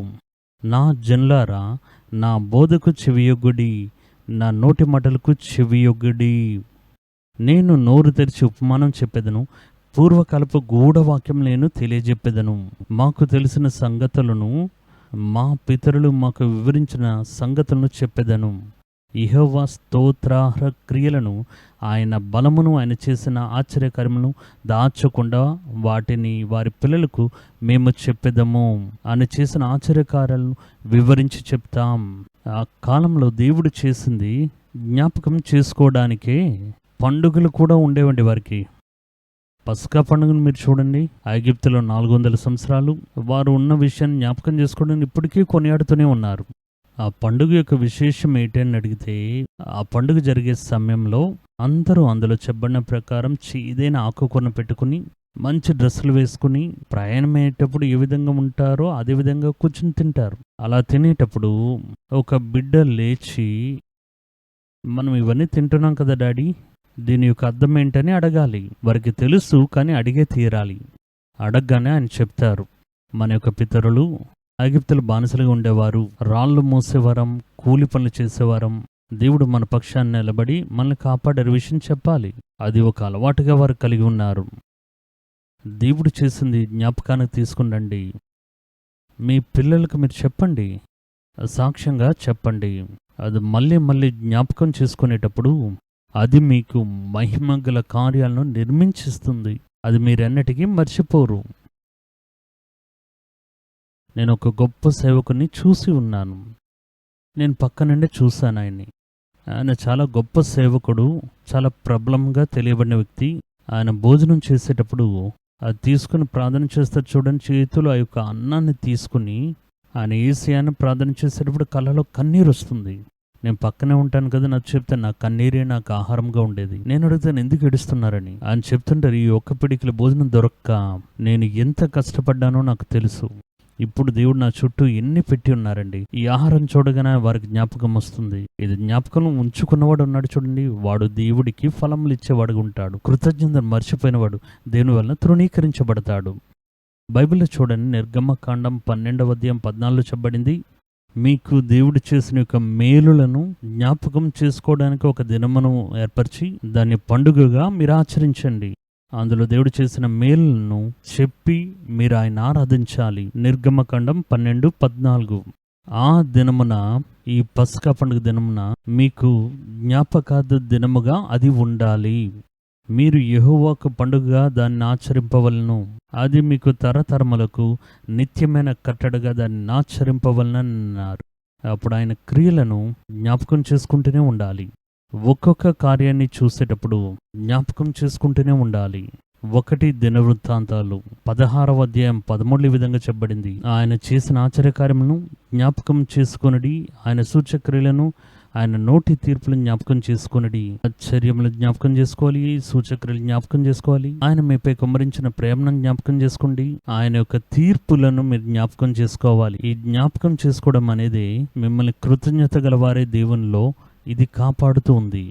కాబట్టి వాక్యం చెప్తుంది, మీరు ఎన్ని కార్యాలు చేసినా, ఎంత మటుకు పరిగెత్తినా, సొలొమోను వలె ఆలయాన్ని కట్టినా, దావీదు వలె జయాన్ని పొందుకున్నా, మేలుని మాత్రం మర్చిపోకండి. మళ్ళీ ఆ వాక్యాన్ని నేను చదువుతాను. కొలస్సీలకు రాసిన పత్రిక 3వ అధ్యాయం 15వ వాక్యం. క్రీస్తు అనుగ్రహించు సమాధానం మీ హృదయంలో ఏలిచుండనీయుడి. ఇందుకొరకే మీరొక శరీరముగా పిలువబడితిరి మరియు కృతజ్ఞులై ఉండుడి అన్నారు. దేవుడు ఇక్కడ చెప్తున్నారు. ప్రార్థన చేద్దామా? దేవుని వైపు చూస్తూ మోకాలు వేసి, వినిన సత్యము, వినిన మాటలు, మన ముందున్న యొక్క పితరులే ఇటువంటి ఆపదలో చిక్కుకున్నారు. కానీ మనం కృతజ్ఞత గలవారై ఉండాలి. ఒక్కొక్క కార్యాన్ని చూసేటప్పుడు అందులో దేవుడు నాకు చేసిన యొక్క మేలుని జ్ఞాపకం చేసుకోవాలి. దాన్ని వదిలిపెట్టి ఇది ఇవ్వలేదు అది ఇవ్వలేదని సనుక్కొనక ఈ విషయాన్ని జ్ఞాపకంలో పెట్టుకోండి. ప్రార్థన చేద్దాం. ప్రేమ కనికరం గల మా ప్రియ పరలోకపు తండ్రి, మేము వినిన ఈ యొక్క సత్యమును బట్టి మీకు స్తోత్రం. తండ్రి, మీ యొక్క మేలును మేము మర్చిపోయేటప్పుడు మేము ఎన్నో ఆపదలు సంధించాల్సిన పరిస్థితి ఏర్పడుతుంది. అరణ్యంలో మీరు చేసిన మహిమగల కార్యాలు జ్ఞాపకం చేసుకుండా వెళ్ళిపోయినప్పుడు, దేవా, మీరు వారి మధ్యలో వారి మీద ఉన్న యొక్క మేఘంను తీసివేసి మీ చేతిని వారికి వ్యతిరేకంగా తిప్పి అరణ్యంలో అనేక మంది నాశనం అయిపోయేటట్టు మీరు వారిని అప్పగించారు కదా. కానీ మాకు కృతజ్ఞత గల హృదయాన్ని ఇవ్వండి దేవా. దావీదు వలె అరణ్యంలో ఆ గొర్రెల వెనుక అతలు తిరుగులాడిన మమ్మల్ని మీరు పిలిచి లేపి అభిషేకించి రాజులతోనూ ప్రభులతోనూ కూర్చునింపజేశారే. ఒక కాలంలో మీరెవరో తెలియక మేము పరిగెత్తిన దినముల్లో వాటిని మార్చి నిజమైన దేవుని తెలుసుకొని మీరు మాకు అనుగ్రహం ఇచ్చి ఉన్నారు. ఇది వింటున్న ఒక్కొక్కరి జీవితంలోనూ ఒక్కొక్క మేలు మీరు చేసి ఉన్నారు తండ్రి. దేవుడు మాత్రం లేకుండానట్లయితే ఈ చివరి దినాల్లో నా యొక్క స్థితి ఏ విధంగా ఉంటుందనేది ఆలోచించి చూస్తున్నామయ్యా. మేము కృతజ్ఞత గలవారై ఉండినట్లు, మేము మీ దగ్గర సహాయం పొందుకున్నట్లు, మీరు చేసిన వాటిని మరిచిపోని హృదయాన్ని మీరు మాకు ఇవ్వండి. మరిచిపోని పరిస్థితులు మాకు ఇవ్వండి. మేము కాలంలో పరిగెత్తింది, పనిచేసింది, పరిచర్య చేసింది, ఇప్పుడు దేవుడు మమ్మల్ని విశాలతలో పెట్టినప్పుడు మేము తృప్తి పొందుకొని యెషూరను వల్లే గర్వించి కాళ్ళతో తన్నకుండానట్లు మమ్మల్ని తగ్గించుకొని ఇది దేవుని వల్ల కలిగింది అని ఆ మేలును గుర్తించే ఆ యొక్క కృపను అనుగ్రహించండి. ఈ మాటలు ఇంకా మీ యొక్క బిడ్డలతో మాట్లాడుతూనే ఉండాలి. వారు కృతజ్ఞత గలవారిగా ఉంటుండగా వారిని మీరు ఎంత దూరం హెచ్చిస్తారనేది, ఎలా మీరు కాపాడతారు అనేది వారు అనుభవపూర్వకంగా చూడడానికి మీరు వారికి సహాయం చేయండి. మాటలు విన్న ఒక్కొక్కరిని పేరు పేరున ఆశీర్వదించండి. కుటుంబాలను ఆశీర్వదించండి. పరిచారకులను ఆశీర్వదించండి. యవ్వనస్తుల్ని ఆశీర్వదించండి. కుటుంబంలో ఒక్కొక్కరి మీద దేవుని యొక్క కృప నిలిచి ఉండెను గాక. మేము కృతజ్ఞత గల వారమై దేవుడి ముందు నడుచుకునేటట్లు మాకు సహాయం చేయండి. యేసు నామమున మా ప్రార్థనలు అంగీకరించండి మా దేవా, ఆమేన్. ఈ దినమున దేవుడు మనల్ని ఆశీర్వదించి ఉన్నారు. మన ఆరాధన సమయాన్ని సంతోషకరమైనదిగా మార్చారు. మన ప్రార్థనా సమయాన్ని ప్రయోజనకరమైనదిగా మార్చారు. సందేశం ఇచ్చే సమయంలో దేవుడు మనతో మాట్లాడి ఉన్నారు. ఈ దేవుడు ఎల్లప్పుడూ ఉండే, సదాకాలంలోనూ ఉండే మీ దేవుడు. మీ జీవితంలో చివరి నిమిషం వరకు మిమ్మల్ని నడిపిస్తానని వాగ్దానం చేసిన దేవుడు. ఈ వారంలో దేవుడు మిమ్మల్ని మేలులు చూసే విధంగా మిమ్మల్ని నడిపిస్తారు. వచ్చే వారం మిమ్మల్ని సంధించేటప్పుడు వేరే ఒక నూతనమైన సందేశంతో నేను మిమ్మల్ని సంధిస్తాను. అప్పటి వరకు దేవుడు మిమ్మల్ని ఆశీర్వదించి కాపాడనుగాక. ఆమేన్.